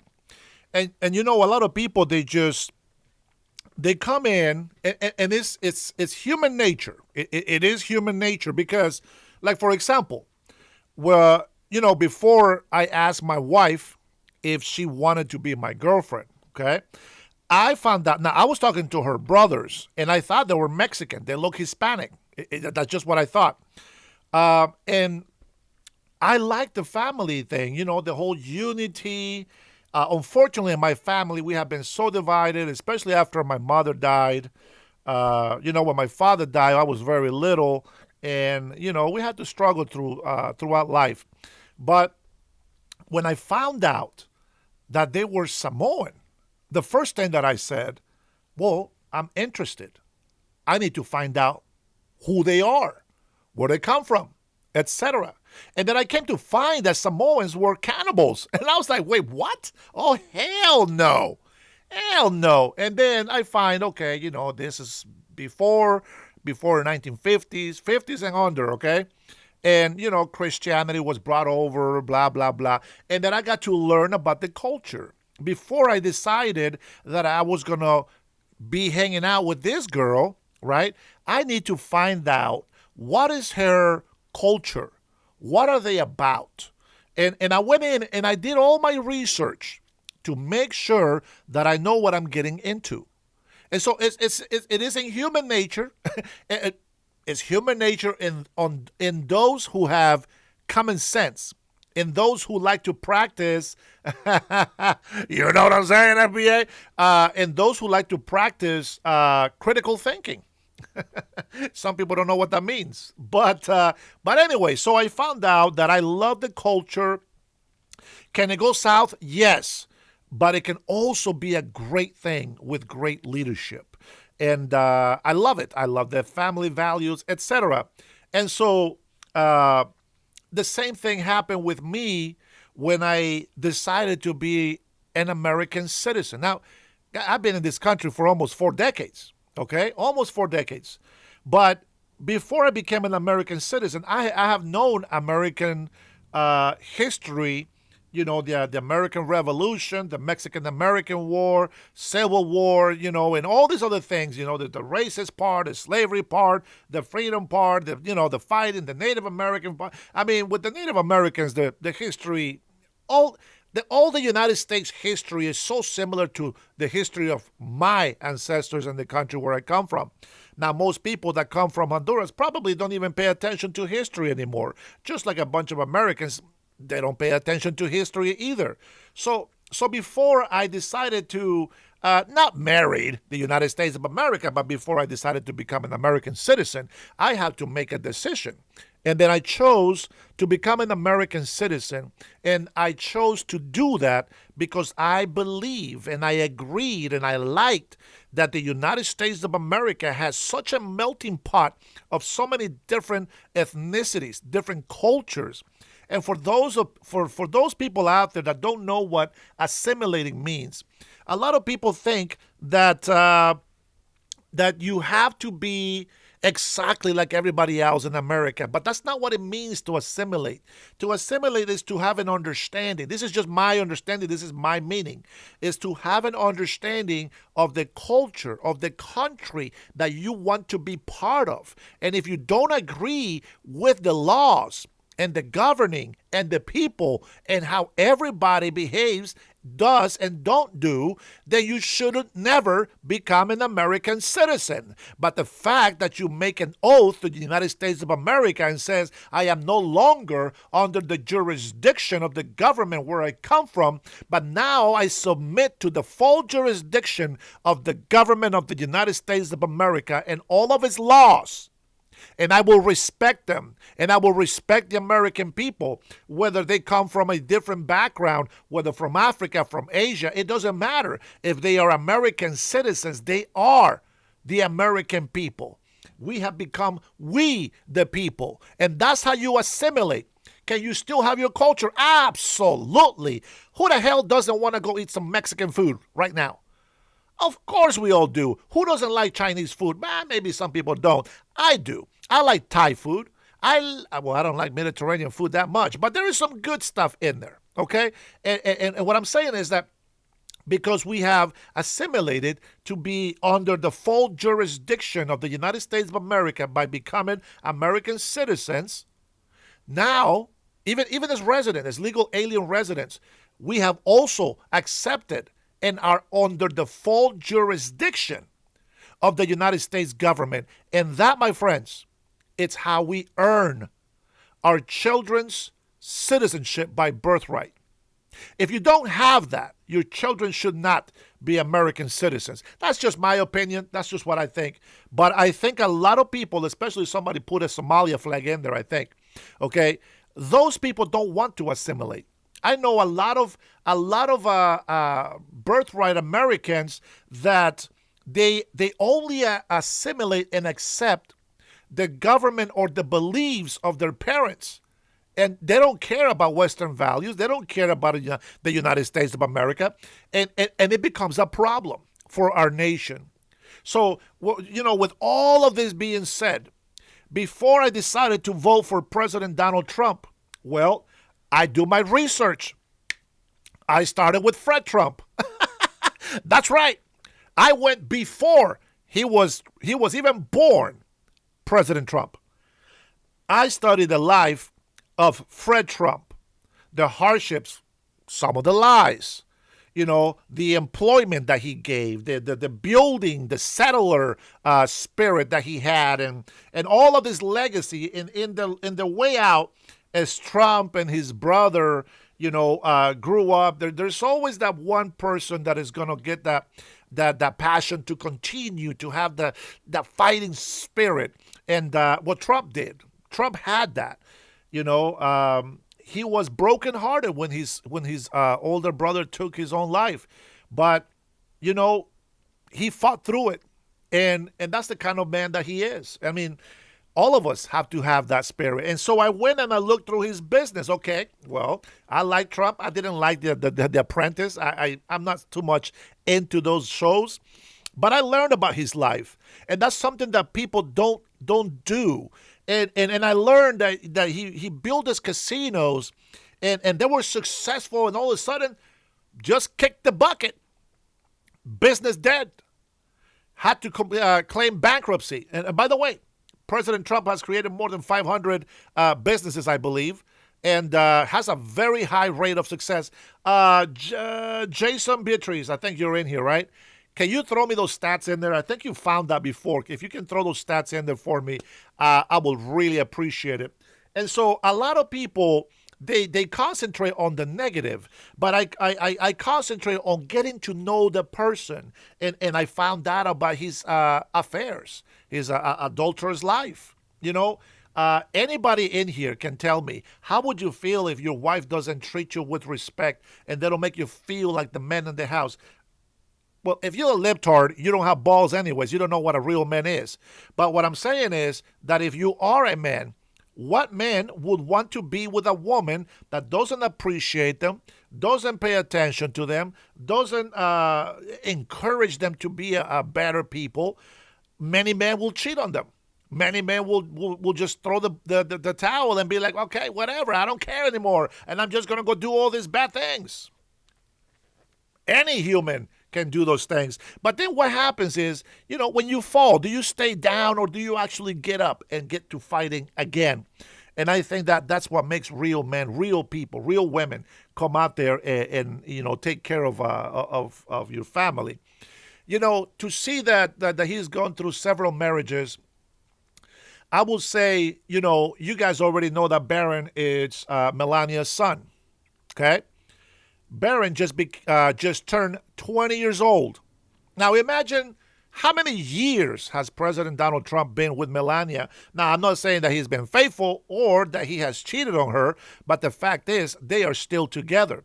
As I said before, I recommend that you watch on Prime, Melania, best film that you are going to watch in a very, very long time.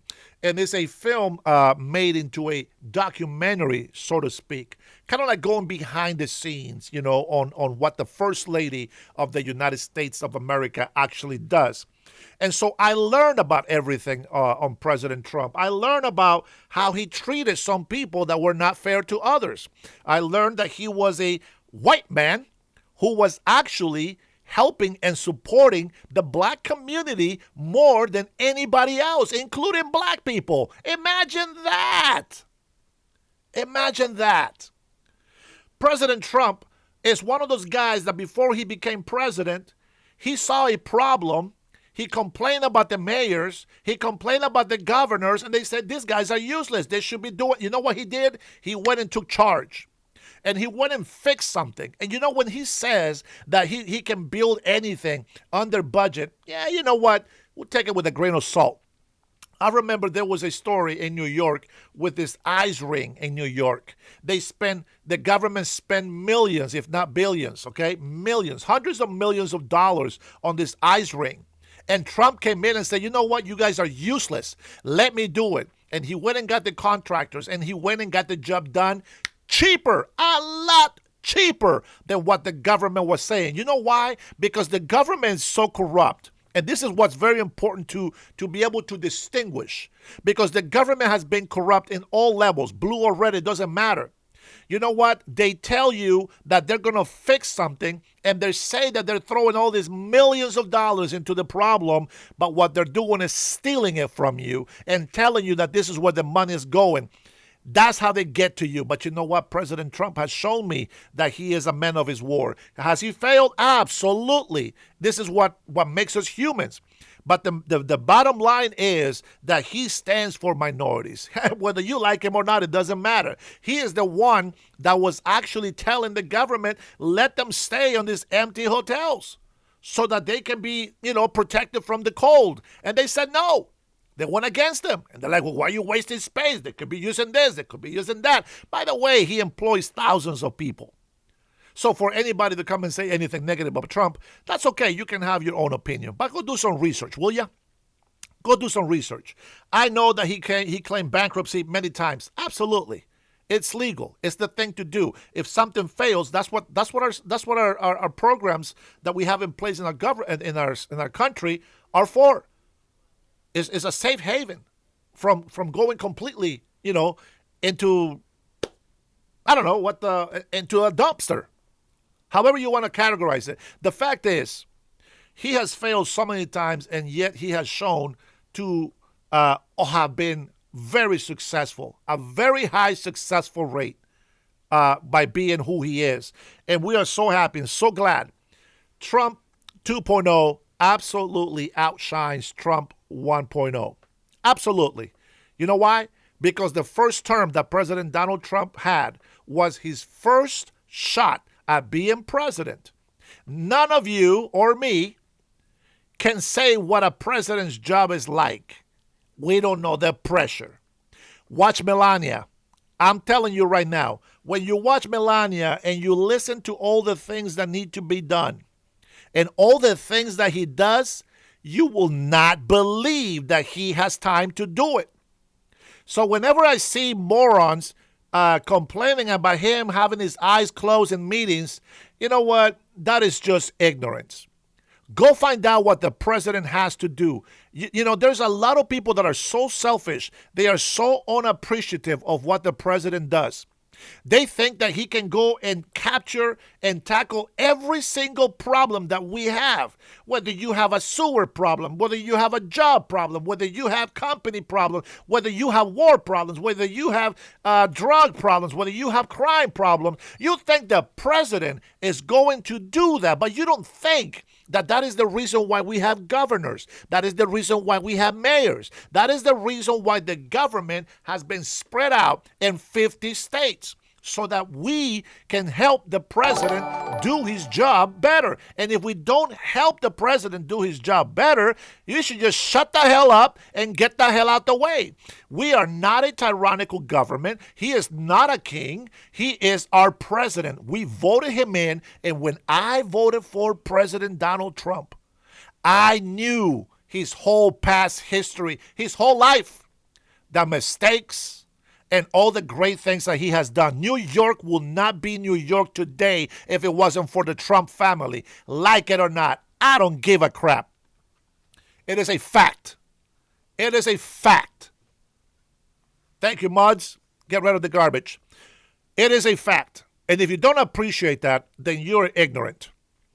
I dare you to go look into all the history. Go find out what President Trump has been doing behind closed doors and what he has done with an open government. You can't do it.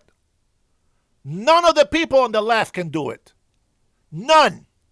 Not one of us can do what Trump does. I don't care what you think about him. I don't think he's God. I don't think that he's the Messiah. But I do believe that God put Trump in office. And he's doing a tremendous job. Let me tell you something. Watch Melania. I'm telling you right now. If you have Prime, watch Melania. And you'll see what I'm talking about. You will have feelings of joy. You might hate the man, but I guarantee you will cry if you watch Melania. She did such an awesome job. I give her props 100%. Now, for all of you that want to spend your time in my chat insulting our great POTUS, I can tell you, you're not rich. You don't have employees. You have no say on anything because all you want is the money from the rich people, the money you don't deserve. Do we have problems in companies? Absolutely. And I will address some of those as I actually get into office myself. There is nothing that anybody can tell me. You can judge me. You can say whatever you want. I have always been honest. I have always been true. I never cheat. And I never lie. And the only lie that I will tell you is I'm feeling great when I'm not. With that being said, stop being so harsh on President Trump. And with that being said, we're going to go ahead and put a little pause on this. And why don't we watch this short clip that the EPS, I don't know what his name is, but credits to Artyoxic. He says, why learning geography and history is very important. Well, here's a small clip from him. Check this out. America is a nation that can be defined in a single word. I was in the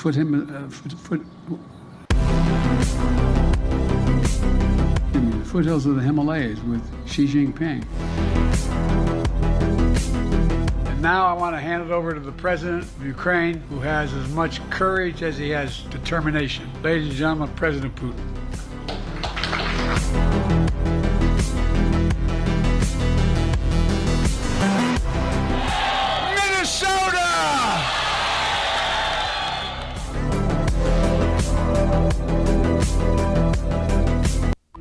America is a nation that can be defined in this. That's the truth. Don't hate me for showing you the truth. Don't shoot the messenger. Here we go. Let's talk about gas prices a little bit. Let's bring this up here real quick. Let's get some gas prices up in here. All right. Now, let me read it up to you, okay? We have prices. All of those that you see on the red, they range from $5.79 to $4 a gallon, okay? Now, the gas here in Washington State, it varies by the city, but here where I'm at, we're paying $4.94, okay? National retail prices on the light red goes from $4 to $3.85. We had them down as low as $3.59 to $3.25. Guys, this is with us spending all this money. This is with us securing our future, helping Iranians, helping the Middle East. This is doing all this work during Biden's administration, and I don't want to blame the previous administration. I just want to point out the truth. That during Biden's administration, that, we have negative revenue. And there was no wars that we were involved in, at least that we know of, right? Now, when I say that we're involved in wars, it doesn't mean that we are at war or declare war, but we're fighting against somebody who has been warring against us. And all we're doing is we're just incapacitating them. We're just neutralizing them. They have lost any other right to try to negotiate. There's no negotiating. And I hope that we do go in there and take all that uranium, we dig it out and we take all that uranium away from them. They will never be allowed to have any nuclear weapons. Period. Okay? So there's that. And then, we have here, let's go all the way to Washington State, which is where I am. And it says Washington State prices, I said $4.94 is what I pump gas today.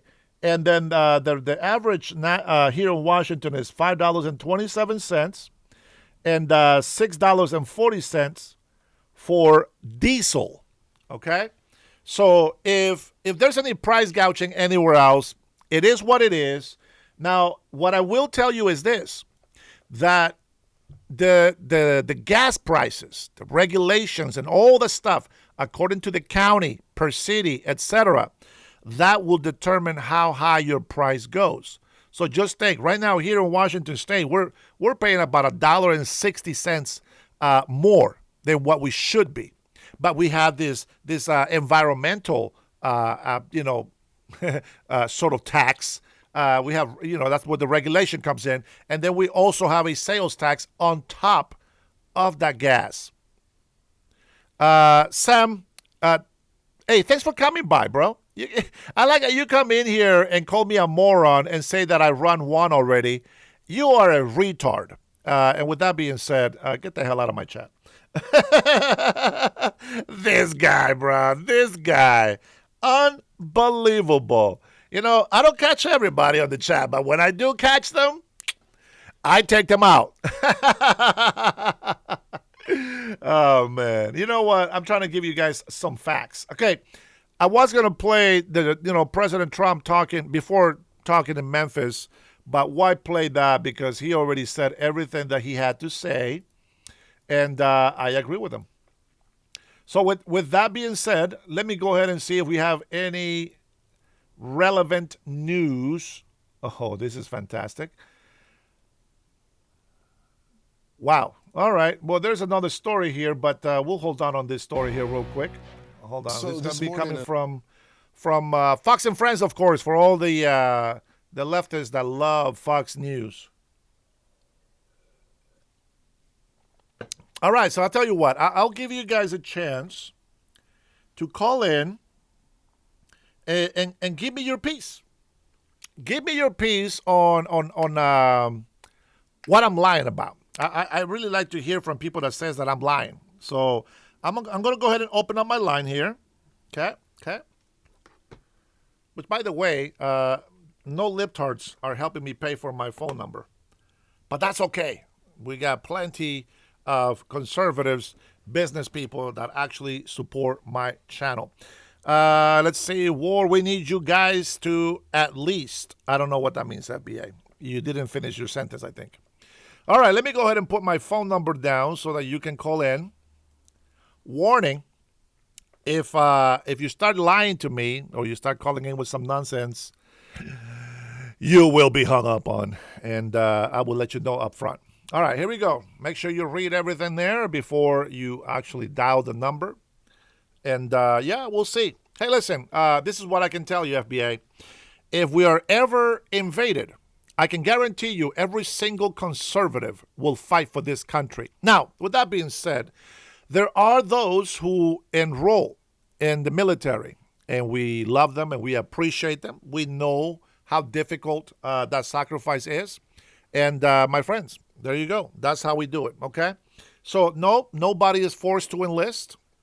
I will tell you this, man. If I can go to war and fight for my country, what better way? What better way to honor this our nation? What better way to honor our family?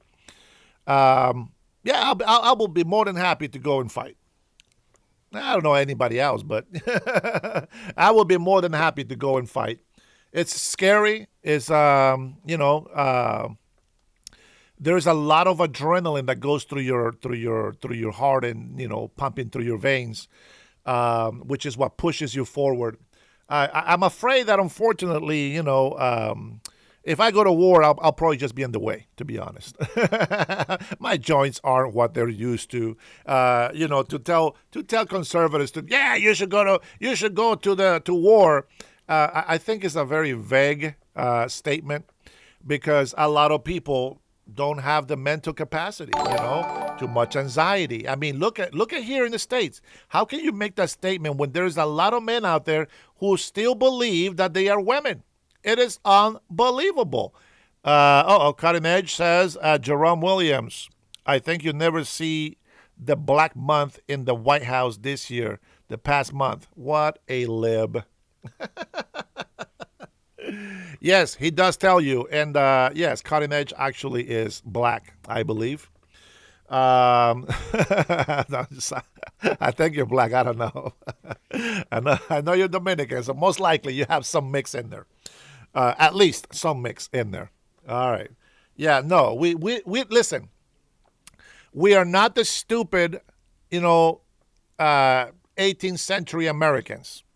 We don't just line up and shoot at each other and see how many people fall down. We are very strategic. We use our technology for us, not against us. We don't have to put boots on the ground unless it is absolutely necessary. We're talking about we got over 40,000 troops in South Korea. There's going to be a lot of Korean babies being Americanized, I'll tell you that right now. But only from South Korea because North Korea hates us. They hate our gut. We sent 2,200, maybe 5,000. I think somebody said 5,000, but we sent 2,200 troops towards over there, but we still don't have official boots on the ground. If we need to, it's going to have to be it. But I can tell you, sons like Jason's Beatrice's son, they are more than eager to go out there and fight, and fight. So there you go. Somebody has to stay home and protect the homeland. How about we get ready for that?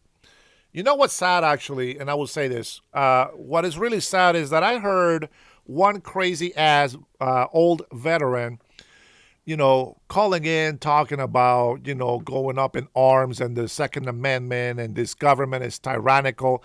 That's some PTSD bullshit.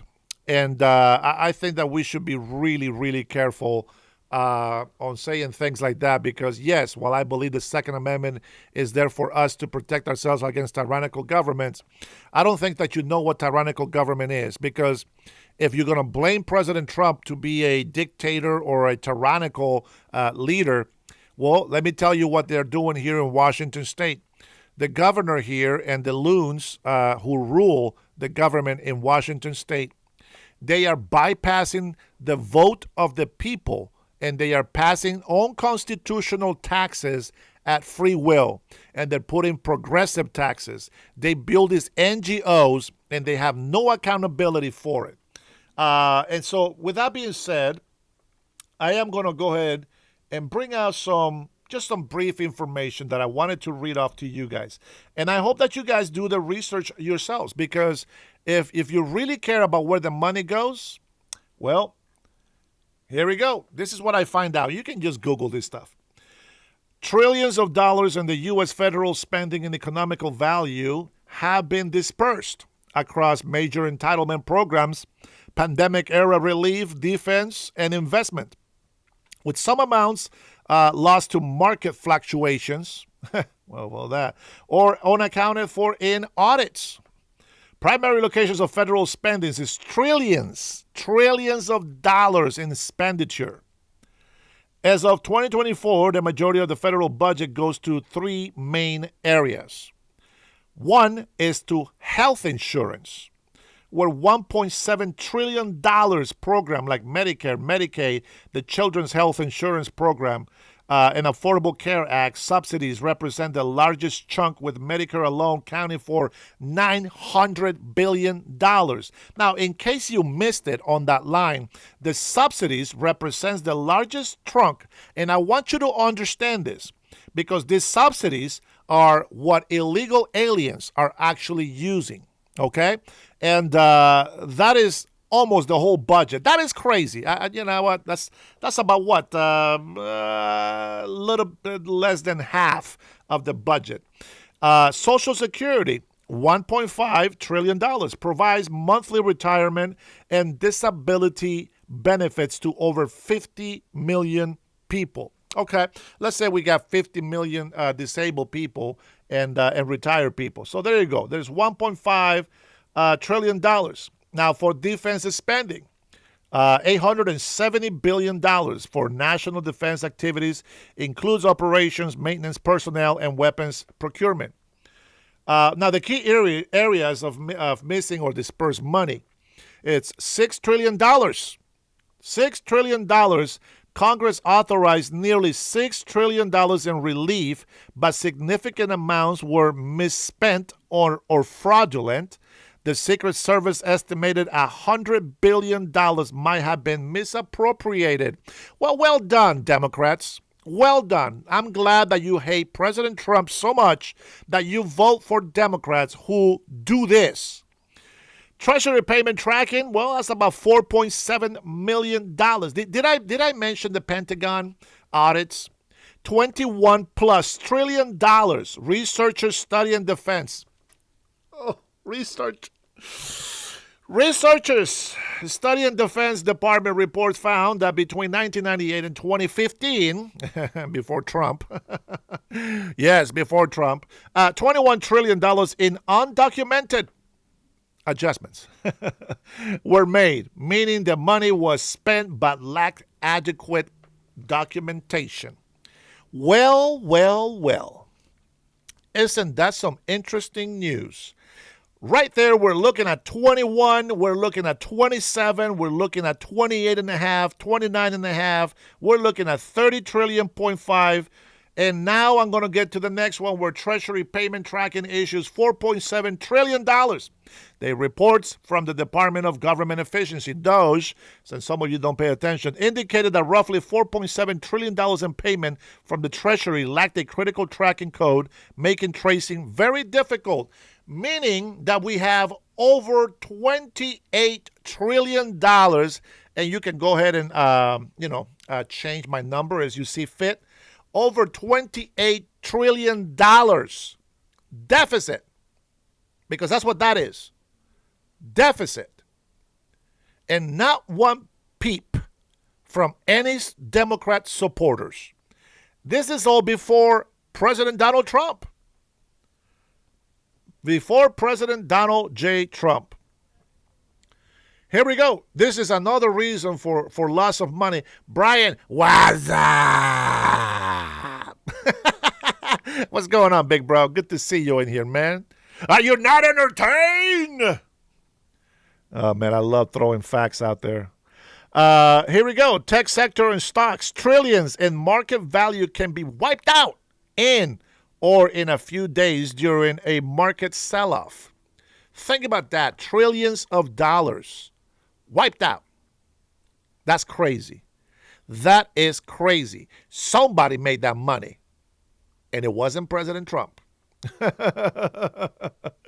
Oh, man, I love it. Gold and metal, significant value, sometimes over $1 trillion, has been liquidated across precious metals during sudden institutional repositioning or high market volatility. Thanks for subscribing. The increasing costs, interest on debt is $4 trillion. Guys, I think by now I am somewhere between 32 and 34 trillion dollars. This is not Trump, by the way. That is crazy, ain't it? But the leftists like to say $38 trillion. That's Trump. Okay, sure. Okay, yeah, whatever. It is crazy how we disagree on how we see things. Big, beautiful bill. $1 trillion plus. $1.5 trillion, I think, somewhere in there. Let's not forget about the Green New Deal. Trillions in the garbage. Yes, Democrats did that. And the stupid-ass legislative branch. That's right, I said it. I said it. They're useless. Congress, if you're listening, you're useless. Garbage. Useless garbage. What a damn shame to this country. Instead of helping, you guys are the cancer in all three branches. And judicial, don't get too far away. You guys are right next to them.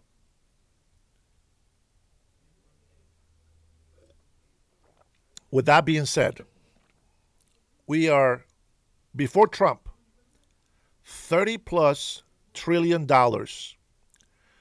unaccounted for.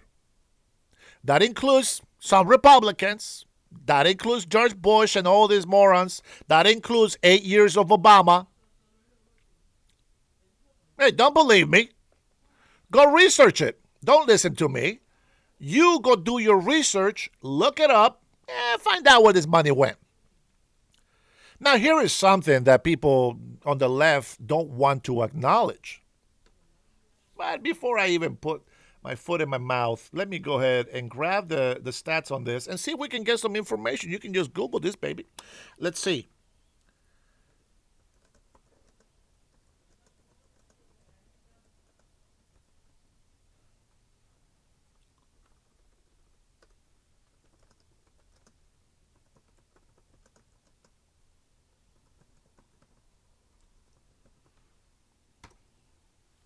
Let's see if I can get some information on here. All right. Now, these are just claims. These are just claims. But why don't we go ahead and start reading this, okay? I want to give you guys some facts. Here we go. Now, I believe it was somewhere between $21, $22 trillion, which, by the way, not one Democrat has even come up close to such investments or agreements, whether there might be 100% or 50%. It doesn't matter. All I know that is as long as President Donald Trump is in office or mind-alike presidents, this can all work out or not. Here we go. As of early 2026, the Trump administration has claimed to have secured over $20 trillion in investment pledges. However, independent analysis suggests that the actual documented or likely to be realized investment pledges are significantly lower, with Bloomberg Economics estimating the figure closer to $7 trillion. Okay. I like it. Even $7 trillion is more than negative money. Let's not forget that we were losing hundreds of billions of dollars every year, plus the spending problem, right? Plus the lack of accountability of, where this whole $100 billion, where did this $1 trillion go? All of these things, unaccountable. They were not accounted for. They hide it, and now they just say, we don't know where it went. Yeah, but there is no tracking. You got to track it. You got to show me the receipts. That way we know where it went. And it doesn't matter where it went. The fact is that it needed to go where it needs to go. For example, this attack that we're doing right now, replenishing the weapons, the bullets, the missiles, the bombs, replenishing fuel. I want our tax dollars to go there. I want hundreds of billions of dollars every year to go to our military. I want to make sure that their pensions are good. I want to make sure their retirements are good. I want to make sure they have the uniforms. I want to make sure they got the gear. I want to make sure that we have the latest technology. I want billions, hundreds of billions of dollars to go through our military for national security. And then we have to also do DHS and ICE and all of these other departments that got to do with national security.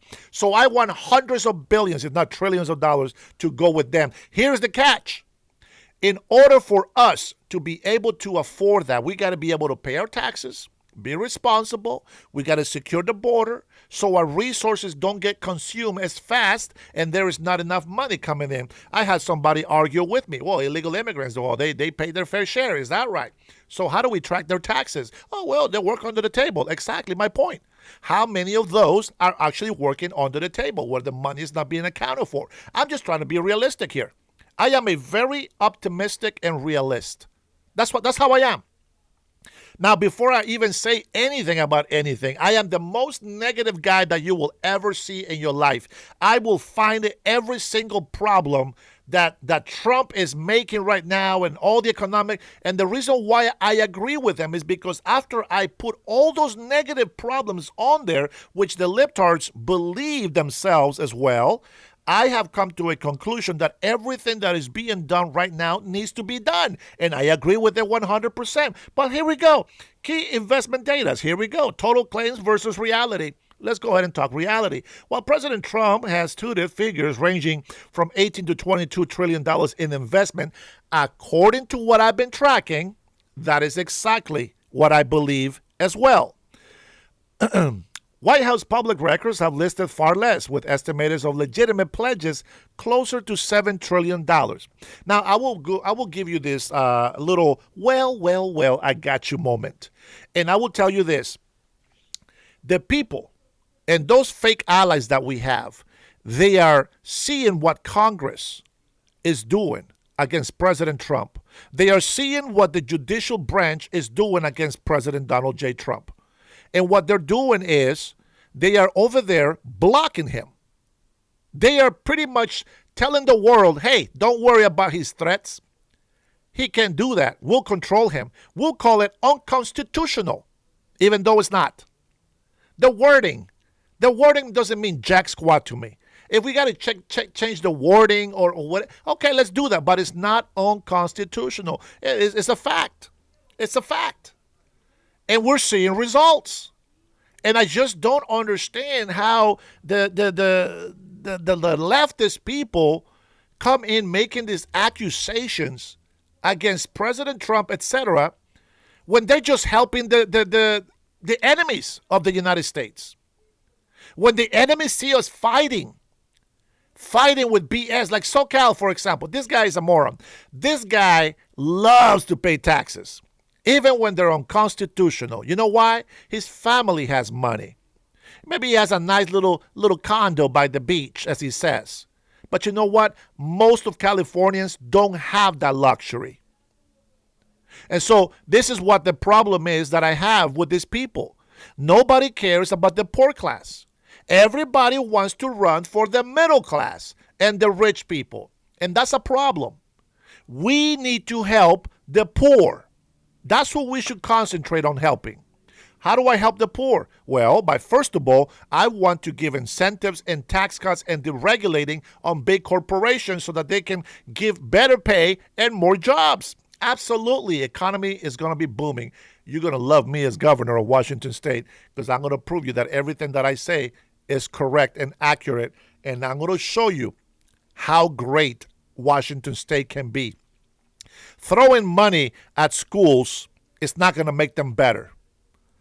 Ask any person in California that is in school right now. Ask them, where's Honduras at? They have no freaking clue. And that's just 2 countries south from here. Yeah. Okay. Anyway, so here we go. Major pledges and agreement. Notable, often long term. Yeah, he got the title for sure. He's got the title for sure. SoCal Star is the donkey of the day again. Here we go. So major pledges and agreements, notable, often long-term. Pledges include $1.4 trillion from the United Arab Emirates, 10 years. $1 trillion from Japan, and $600 billion each from Saudi Arabia and the European Union. Now, I remember when Johnny was here, the Saudi prince, the Saudi crown prince.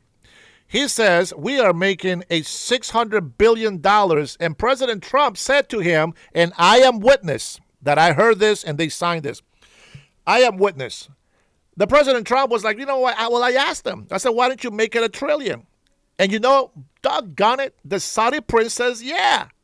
As a matter of fact, I'm making it $1.5 trillion. What? Only Trump can make those deals. You know why? Because he's an alpha. Because he's got balls. And he knows what a real man is. He knows what a woman is. It's a fact. And I know because I watch him. I follow him. And you guys are my witness. I live stream everything. Even if you think it's irrelevant, I live stream everything he says and the people that he's been making agreements with. And whether somebody wants to go on CNN or even Fox to go and lie about it, I already saw how they talked. I saw what they did. I'm surprised that Japan didn't step up to the plate right away, because Japan was so grateful to be working with the United States of America and the military. Oh, we're friends and we're allies. Oh, we'll fight till the death together. And they didn't, right? They didn't.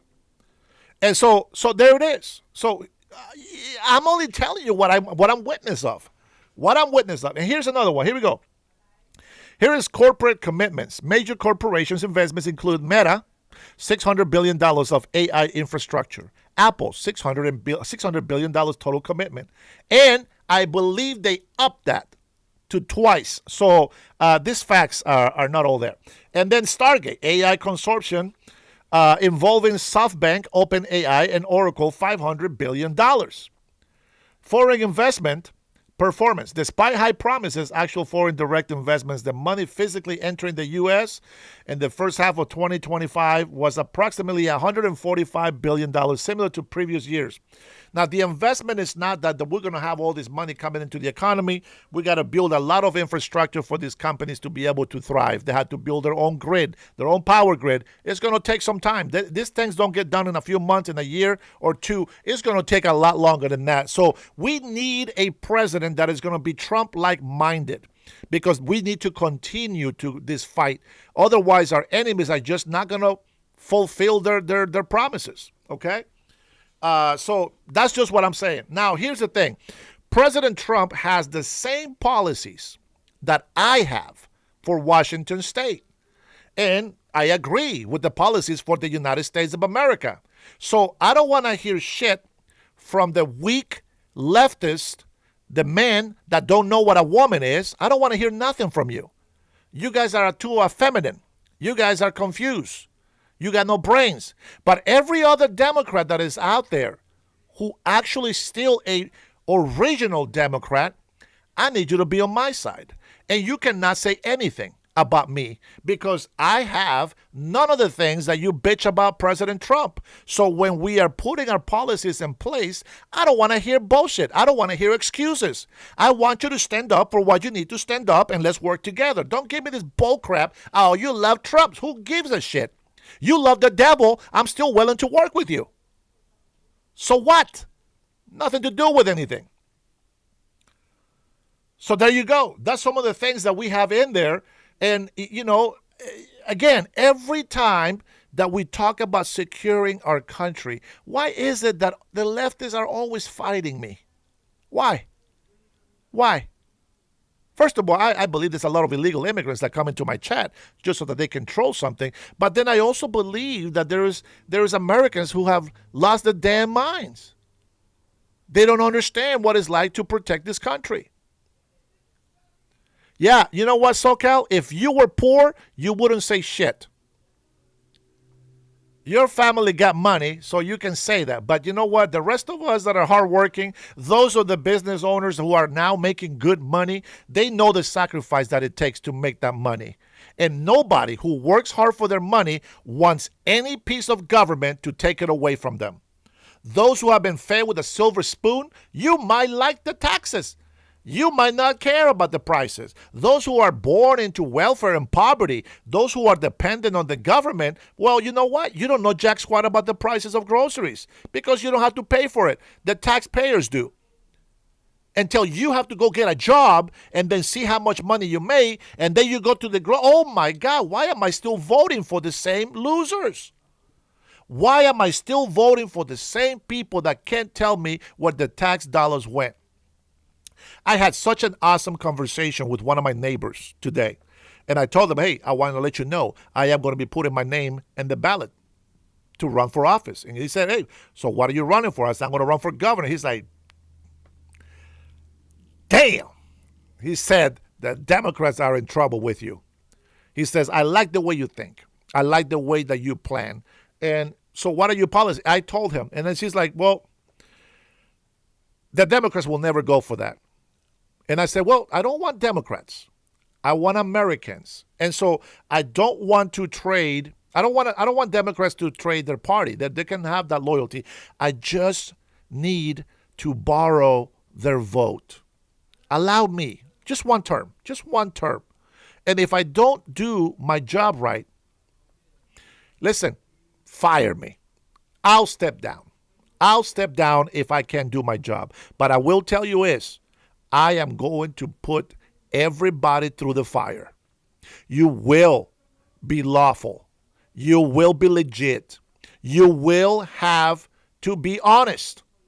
You will be held accountable.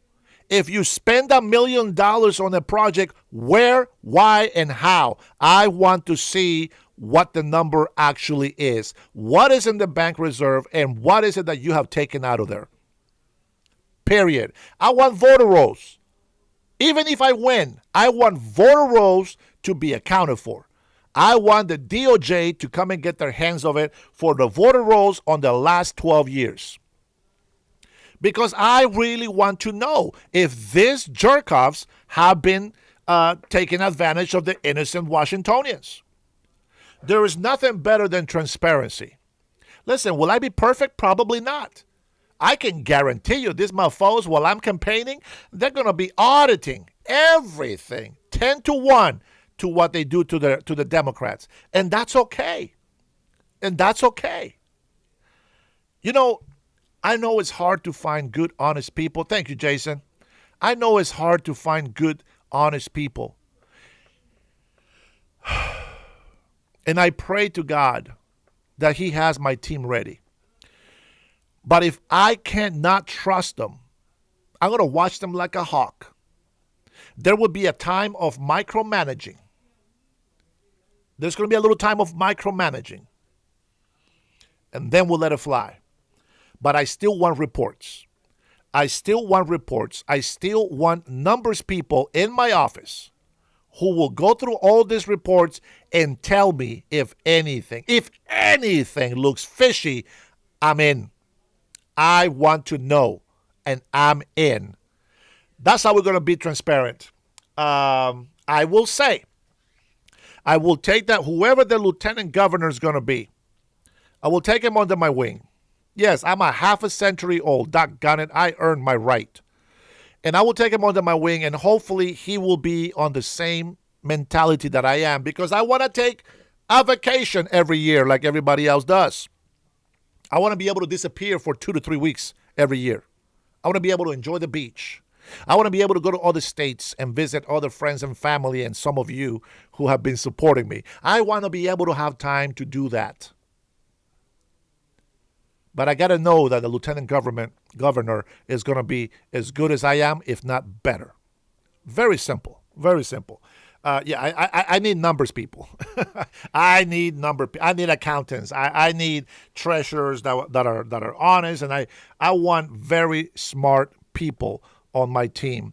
And who knows? Maybe I'll make my own little DOGE here in Washington State. But before I do that, I will reach out to the federal government. I'm going to, obviously they will know my policies. They will know that I am of this mentality and what I want. And if the federal government can help take some of that weight off of me, I will take advantage of it. And we are going to show all of Washingtonians the truth. And by doing so, all of the states will be able to see that nationwide. And when they see the change is so good, they will have no choice but to stop trying to cheat. They will just have to either join us and fight with us or just get the hell out of the way. People are going to wake up one way or another. Now, Jesus is coming. I hope that he doesn't come in my time. But if he does come in my time, doggone it, I want to be able to say, Lord, I tried. I followed every step that you gave me, and I tried. Zinkrofer, and with that comment right there, get the hell out of my chat. Thank you for stopping by. Have a good day, sir. Don't come over here and insult me, especially when I haven't insulted you at all. And you know what? If you're going to make a comment like that, just don't come to my chat, bro. It's very simple. What was that? Allow you a term to grift a few million? Please, bro. I cannot be bought. No amount of money can buy me. Period. These people don't know me, but that's okay. Hey, listen, you have the right to criticize me and not trust me. That's fine. Again, transparency. We're going to have the receipts. Every dollar is spent is going to have a receipt. And no, we're not throwing more money to the education department anymore. We are going to be having more money for police.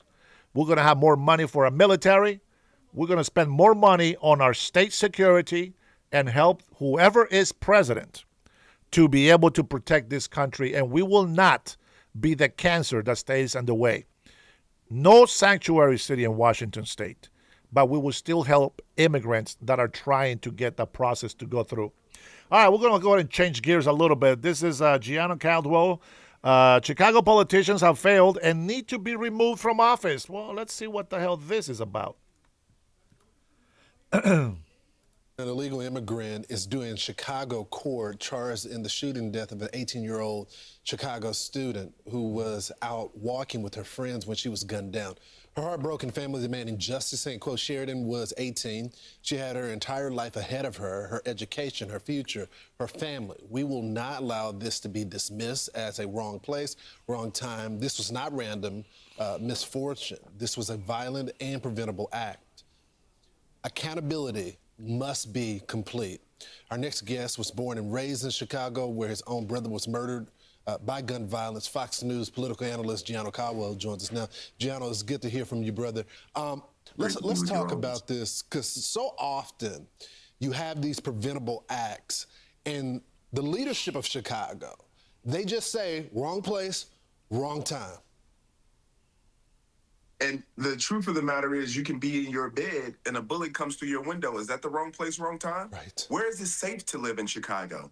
This precious young lady, 18 years old, just like my baby brother was when he was murdered, had a long life ahead of her. She was studying. She was the person that we want to see do well in this country. But yet and still, we have people like J.B. Pritzker, the governor of Illinois, and Mayor Brandon Johnson, who failed the test time and time again. This is an indictment on them. But it's not just an indictment on them. This is an indictment on every blue city and state that continues to endorse sanctuary city policies. What we need to do as a country is rise up and say enough is enough. President Trump has been working tirelessly to secure our cities. Places like D.C., Memphis. He tried to do it in Chicago, but a activist judge got in the way of that. This is what we really need to do. We need to end the filibuster.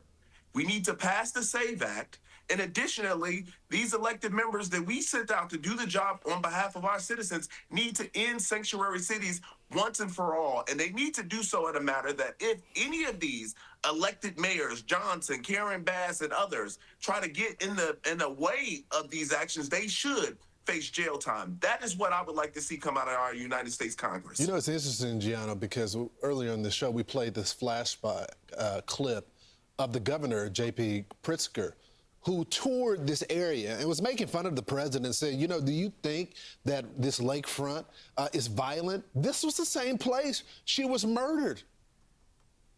Exactly right. And there's no place safe in the city of Chicago. When I was growing up, it used to be concentrated in the south sides and the west sides of Chicago, primarily where there's working class and middle class people. Now you can be sitting down having a steak at a very nice steakhouse and get shot or robbed.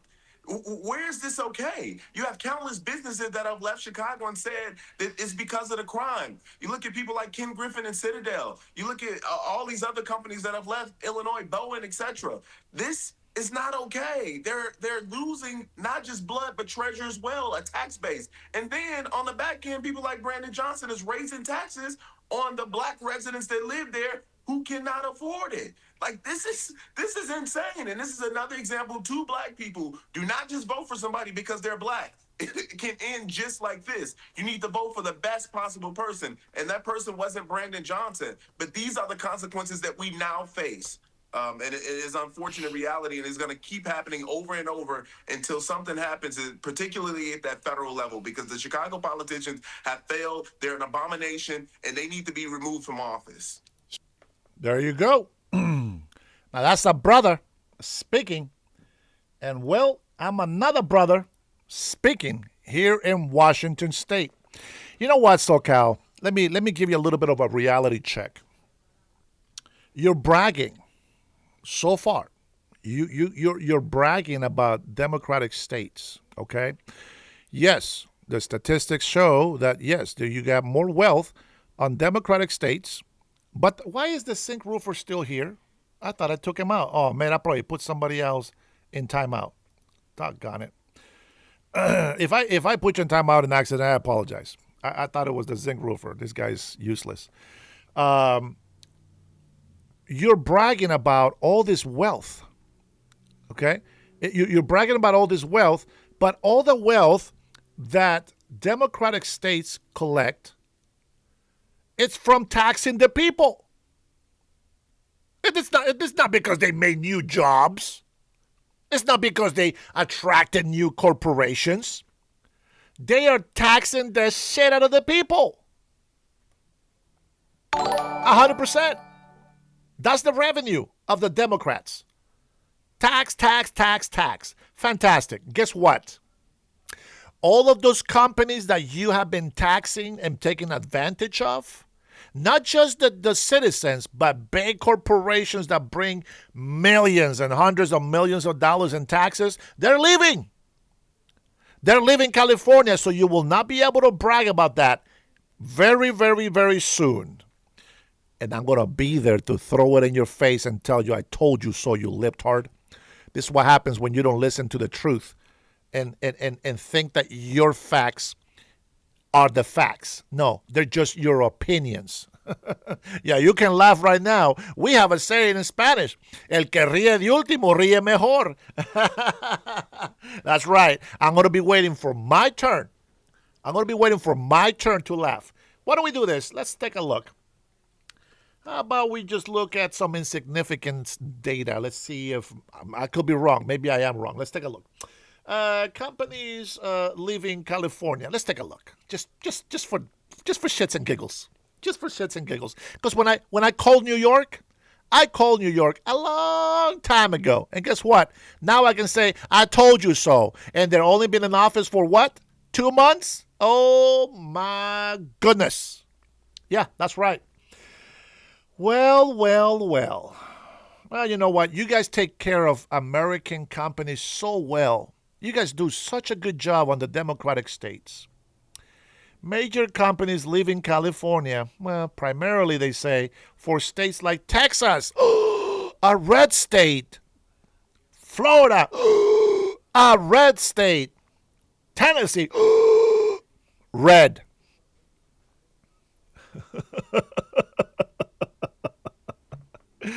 And what's driving them out, you say? Well, what could drive these companies out? What would make them leave?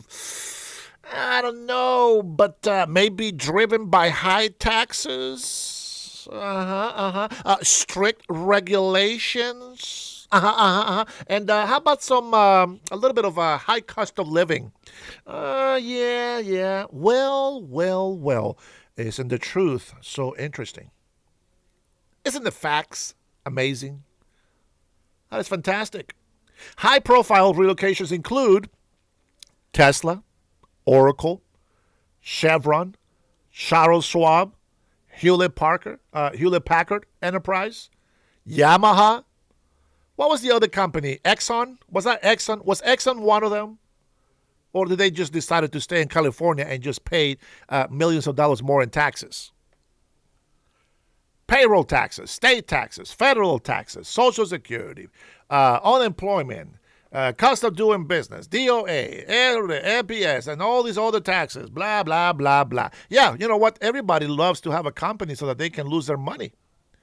There you go. I don't know why you're asking me. Go do some research. Go find out. If you don't know that there's companies leaving your state, my friend, let's see about. You know what? Let's do another one. Let's do another one. Let's see. Let's see.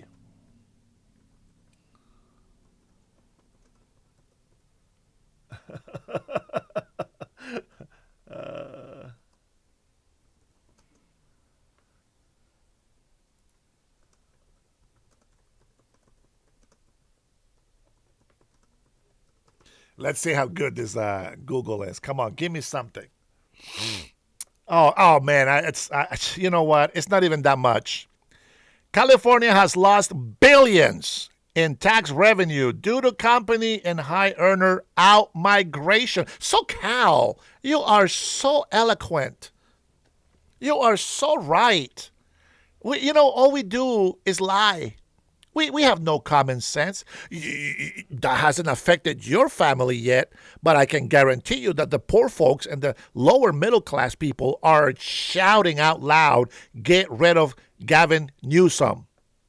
Which, by the way, this year, I believe they might just do it because we are trying to pass Voter ID Save America Act. Woo! Let's go. Let's see how Democrats get so many votes coming in from Pedro and Paco. No one is above the law. Oh, man, I'm telling you. Listen to me, Republicans and conservatives and independents who want to see a change for the better of our country. After we pass the Save America Act and everybody has to prove their citizenship, watch how the tables turn. Yeah, Save Donald Trump Act. I love it. I love it. I love it. Yeah, well, let's continue reading. Here we go. California has lost billions in tax revenue. Oh, tax revenue is going bye-bye for California due to a company and high earners out migration.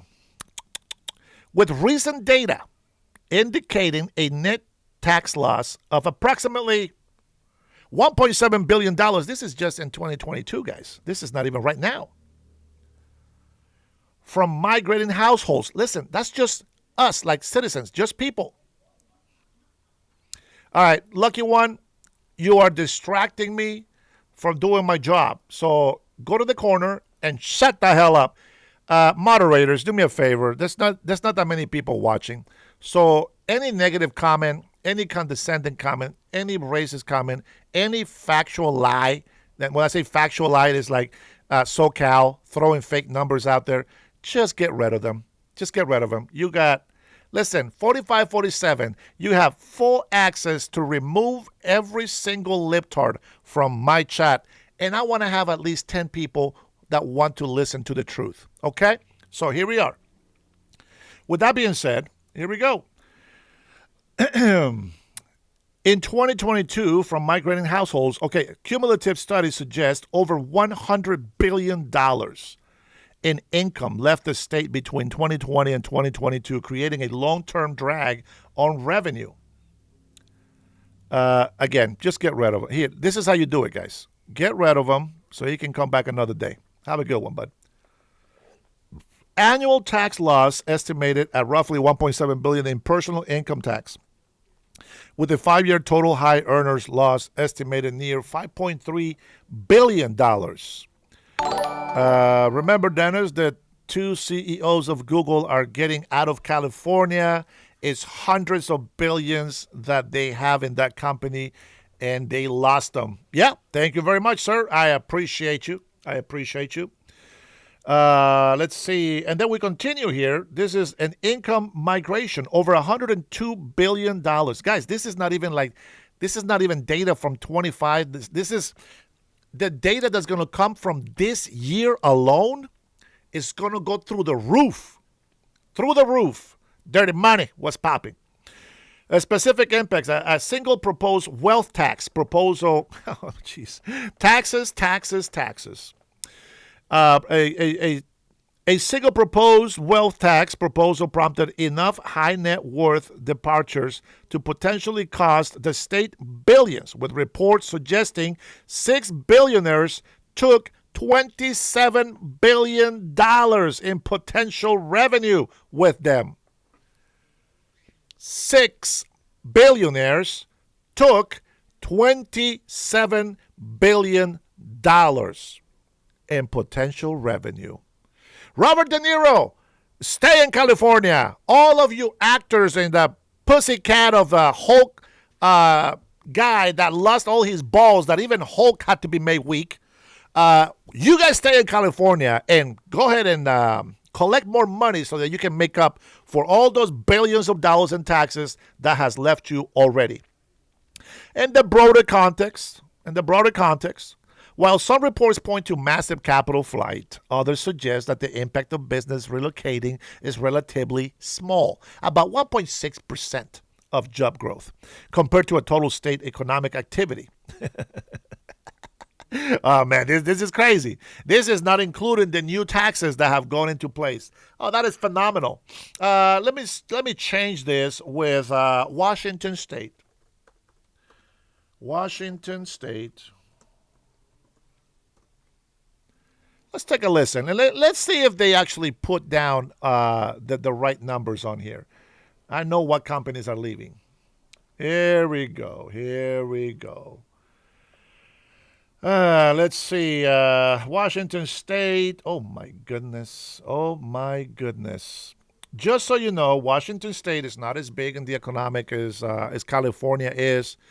But here are the stats on this. Washington State is experiencing a challenging revenue forecast with projected decreases partially driven by companies leaving or reducing their footprint due to high taxes and operating costs. Do you guys know what is the same in every Democratic state and city? The same dilemma, the same things. You know, socialism can survive for years. And what people don't learn from history, and maybe they just don't pay attention to what happens outside the United States of America, but what people don't learn from history, they tend to repeat the horrible actions of the past simply because of ignorance. Simply because of ignorance. I'm going to tell you like this. For example, Venezuela, when they were at the highest of the capitalist list, all the money that the capitalists made, they were able to survive for decades, or almost decades, on socialism. Why? Because the wealth was so vast in Venezuela. It's a fact. They brought down poverty levels. Listen to this. They brought down poverty levels to 3%. Now let me research what the poverty level is today.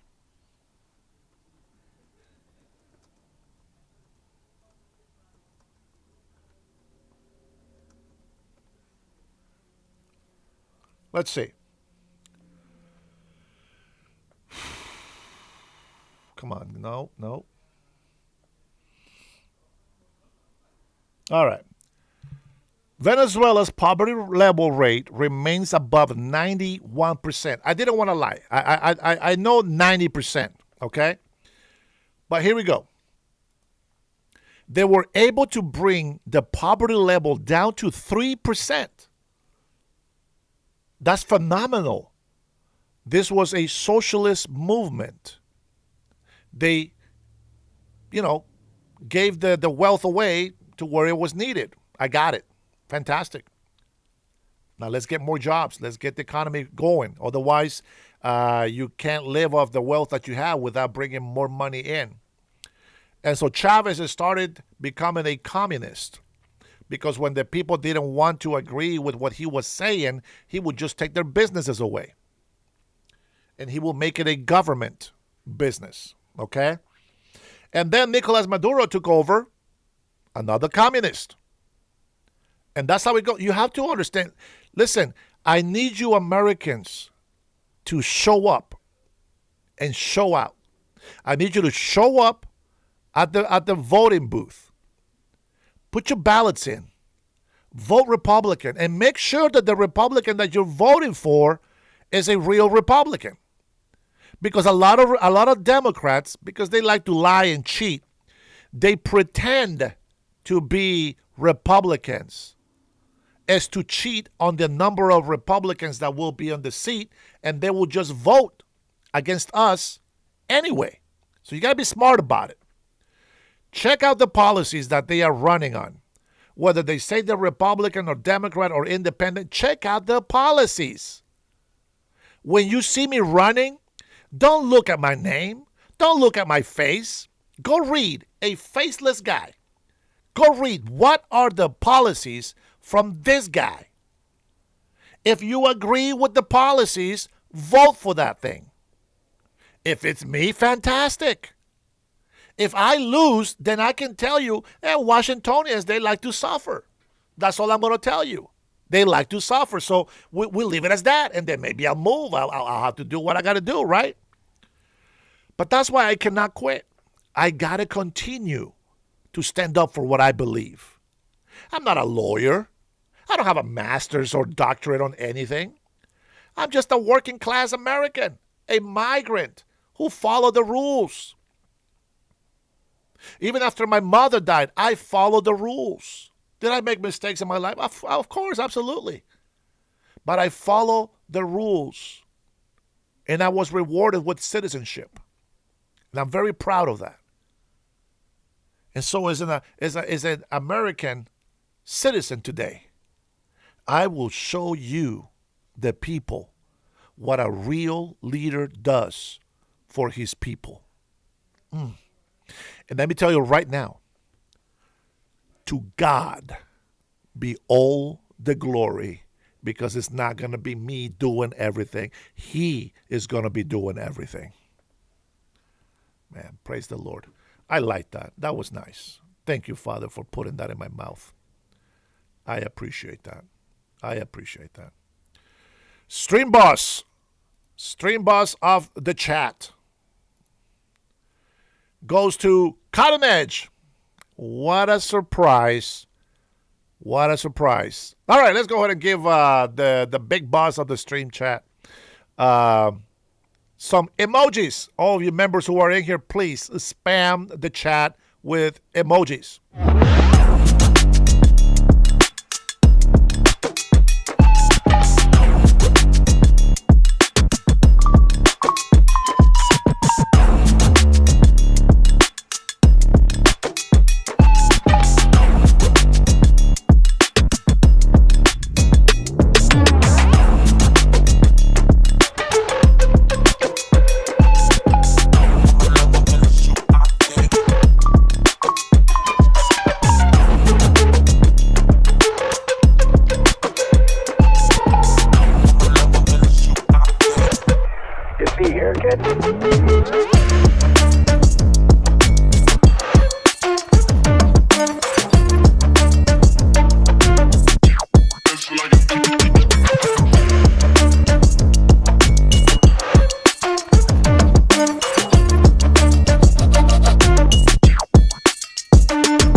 The big boss, El Jefe, El Patron. That is Cutting Edge, man. Love you, brother. Thank you for always supporting my channel. And all of you guys who also support my channel, I want to say thank you so much for being here with me. I don't really care about the numbers. The only reason why I would care about the numbers is to know that there's a lot more people knowing the truth and knowing the facts. Other than that, I don't really care about the numbers from the audiences. You guys are the ones supporting me. If I'm going to have 1,000 people in here that don't support me, I don't want them in here. I'd rather have you, the few, the proud, the Marines. No, I'm just kidding. I think that was the Army. I can't remember what the slogan is for. But thank you guys, man. I really mean it. You know, out of all jokes and all seriousness, I really love every single one of you guys for the simple fact that I was commanded by Jesus. But secondly, because I do see your support, and I appreciate that. All right? And with that, you can go ahead and take a moment to laugh at my goofy ass.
I know, Robert.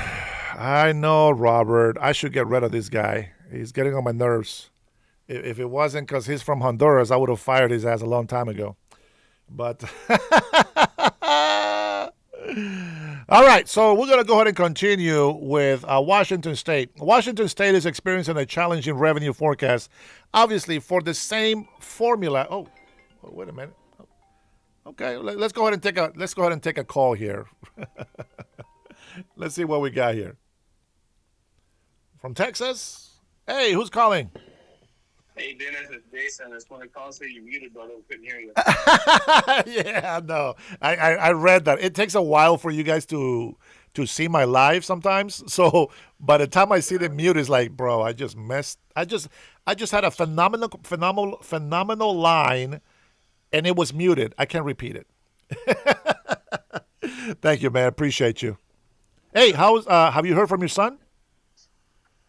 My son. Yeah, I will. Which Jason?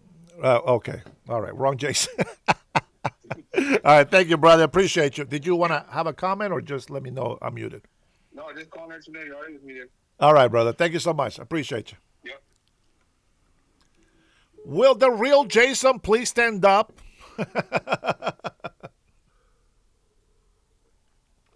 I could have sworn it was Jason Beatrice that had a son in the military. I could have been wrong. Could be wrong. All right. So anyway, so here we go. Overall state revenue decline as of late 2025. Now, I want you to know this. As of late 2025, this is not including the out-migration from the income tax that has been added to the corporations. See, the state income tax is unconstitutional here in Washington State. And this is where they bypassed the voting of the people so that they can put this illegal tax on the people. Okay? And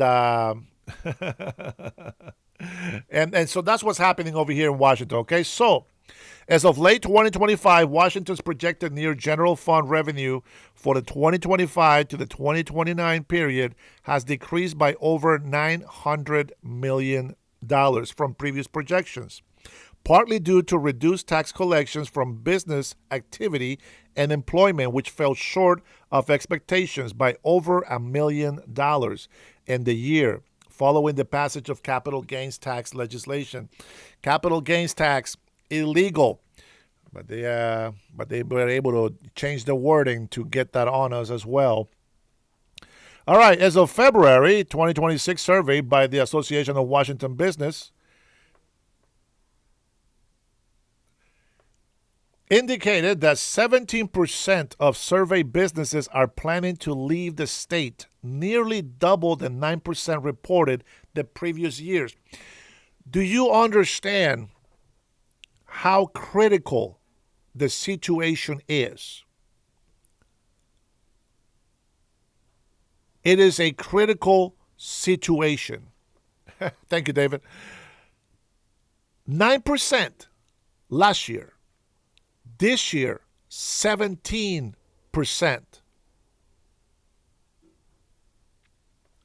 That is crazy.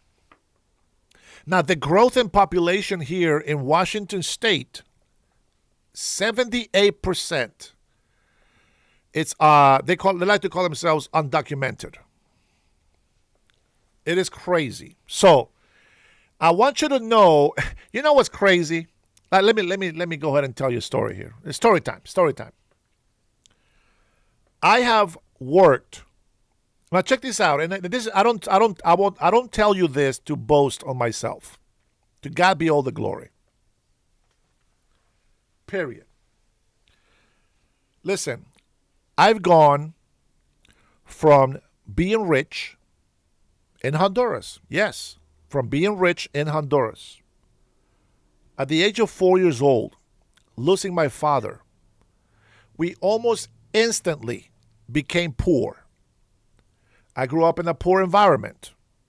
My mother was a hard worker.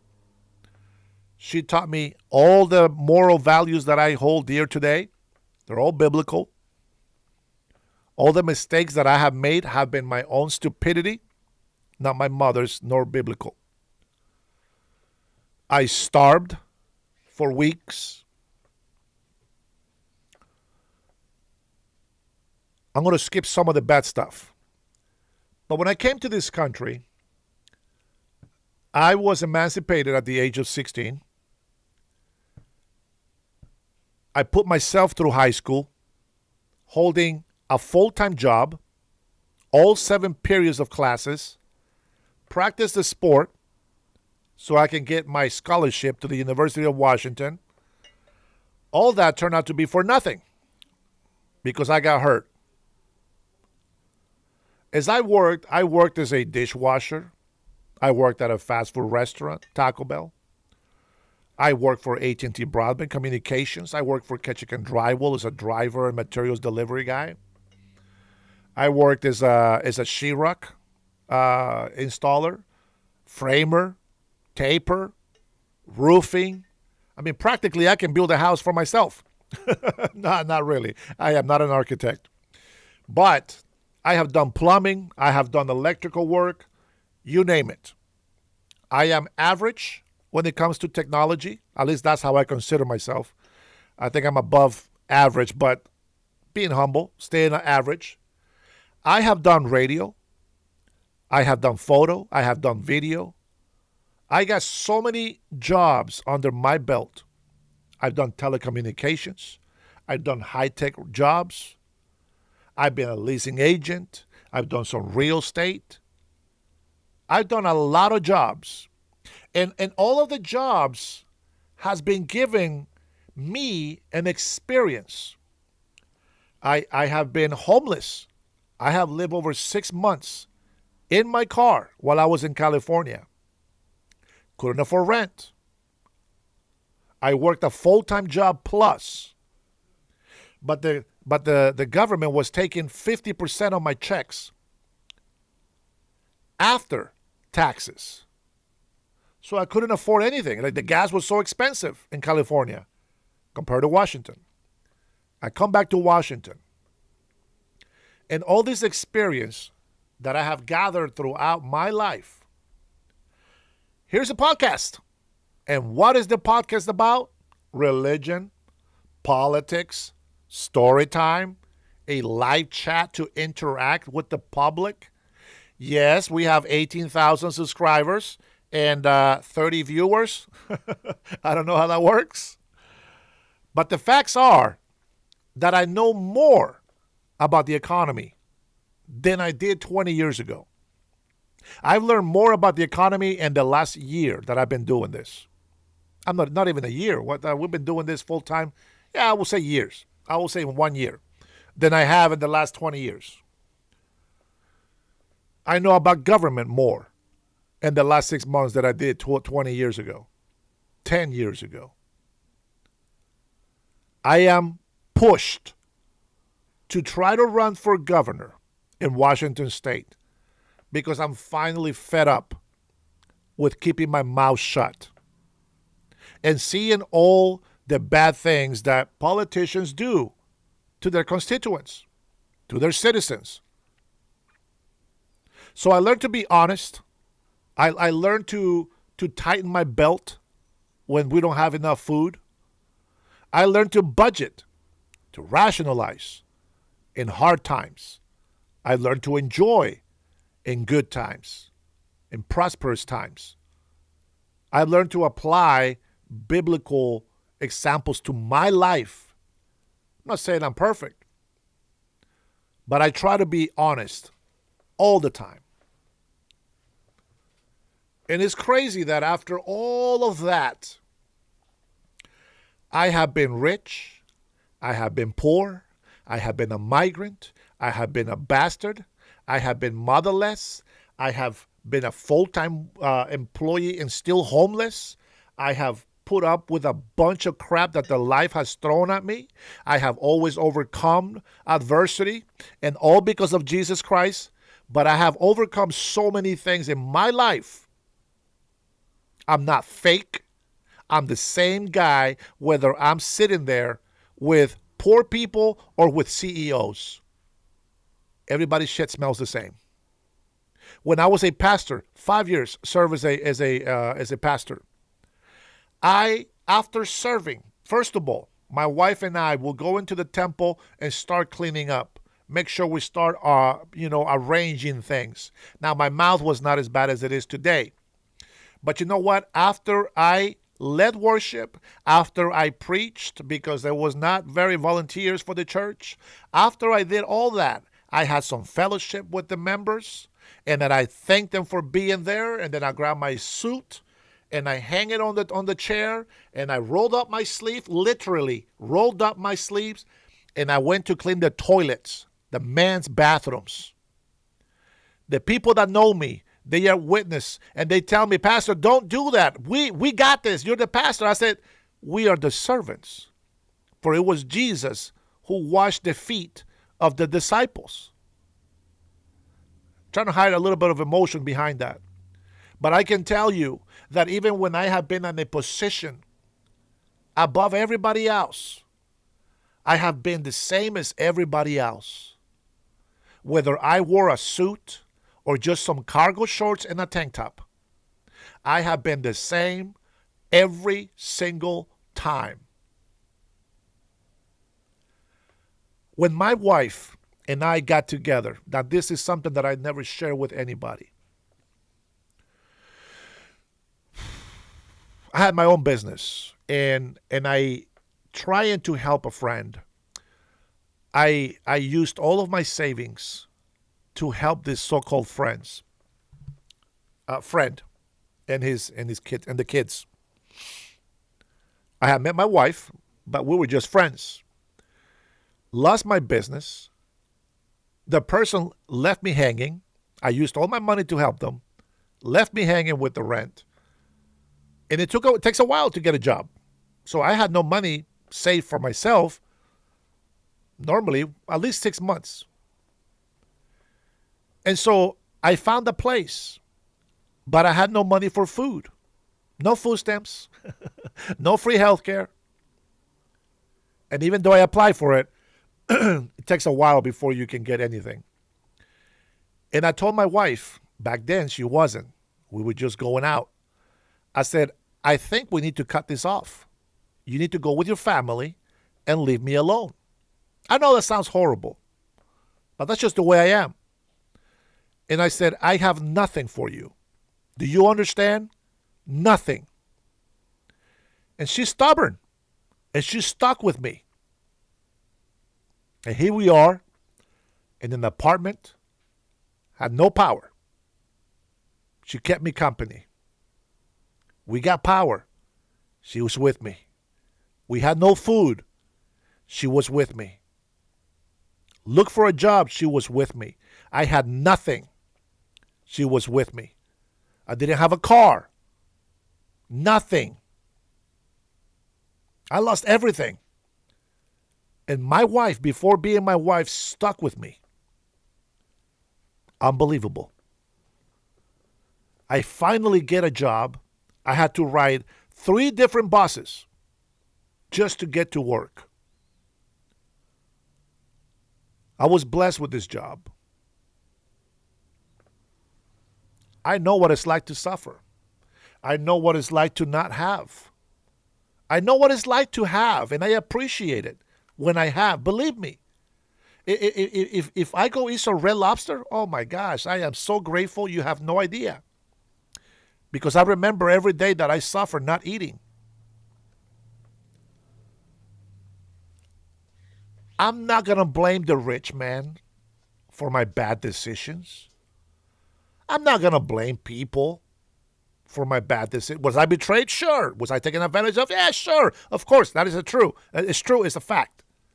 But I'm not going to blame the decisions that I made on others.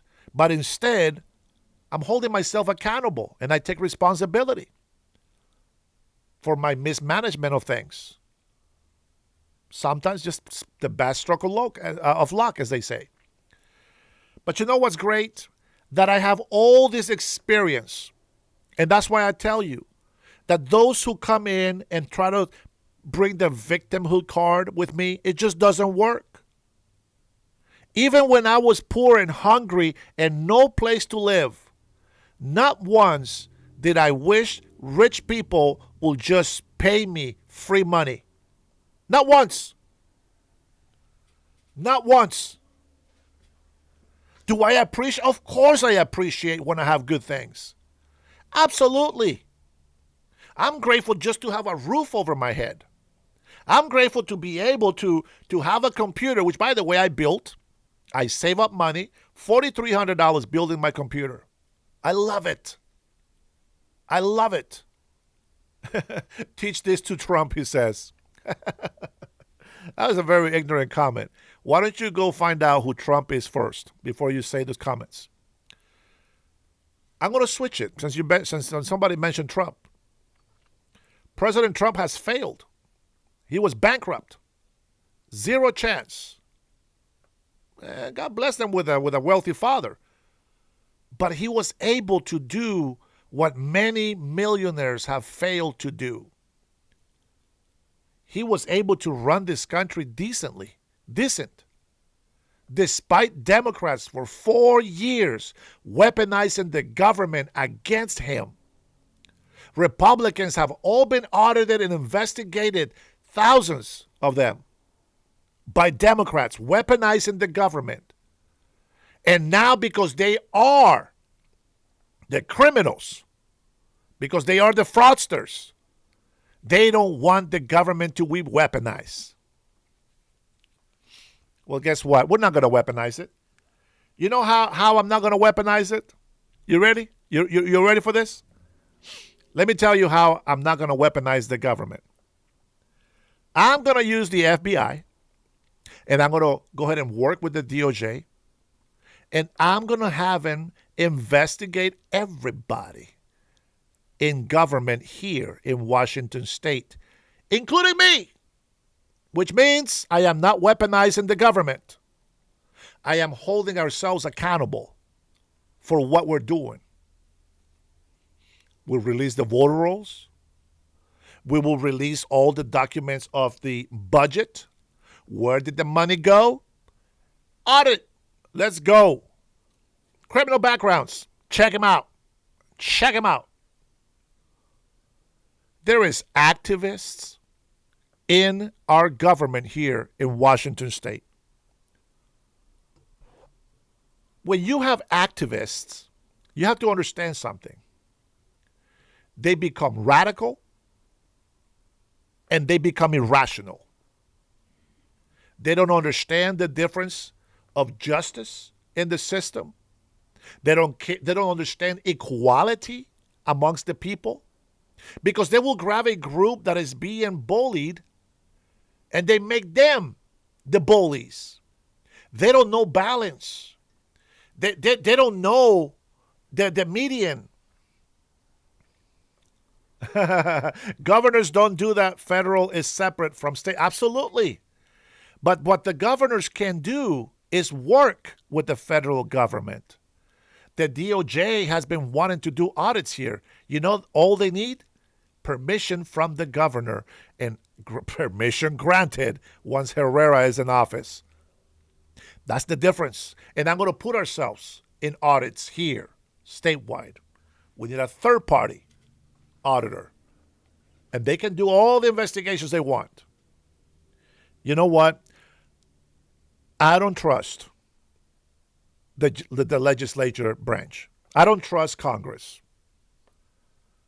because Congress has been fighting so much against President Trump and Republicans and have been defending criminals on their side, their voters, their last hope to stay in power. They're counting for the midterms. They know they have enough bullets to try to make President Trump look like the evil dictator simply by applying and enforcing the law. I can't be bought. They can't lie to me and tell me that they're the good people. No, if you're the good people, you're going to be on my side. And you're going to help me fight for this country. My state hopefully becomes one of the reasons why other blue states become good. I believe California is a very wealthy state. Absolutely. But we need to deregulate this new new green garbage bill has been destroying our economy. In the meantime, others are benefiting from our stupidity. So I will say this. I love Washington. I'm not perfect, but I sure as hell will fight to defend it. And I'm very glad. I'm very thankful to God that I have a patriotic family here that supports me, gives me positive comments, continues to fight next to me. I love having big brothers. I've always been the little one. Even though I'm older than some, most of my big brothers, they're there for me. And that, my friends, is a family that I can never betray. So, as we become successful and as we become governor of Washington State, I would love to have each and every one of you in my house. Guys, if you've been with me this long, thank you so much for being with me. Thank you for the supers. Cutting edge. God bless you, brother. Love you. Brian, Big Bro, Robert, everybody else, my man. My veterans, God bless you. Every single one of you. God bless your families. God bless the USA. And I will see you guys on the next one. Maybe later today. We'll see.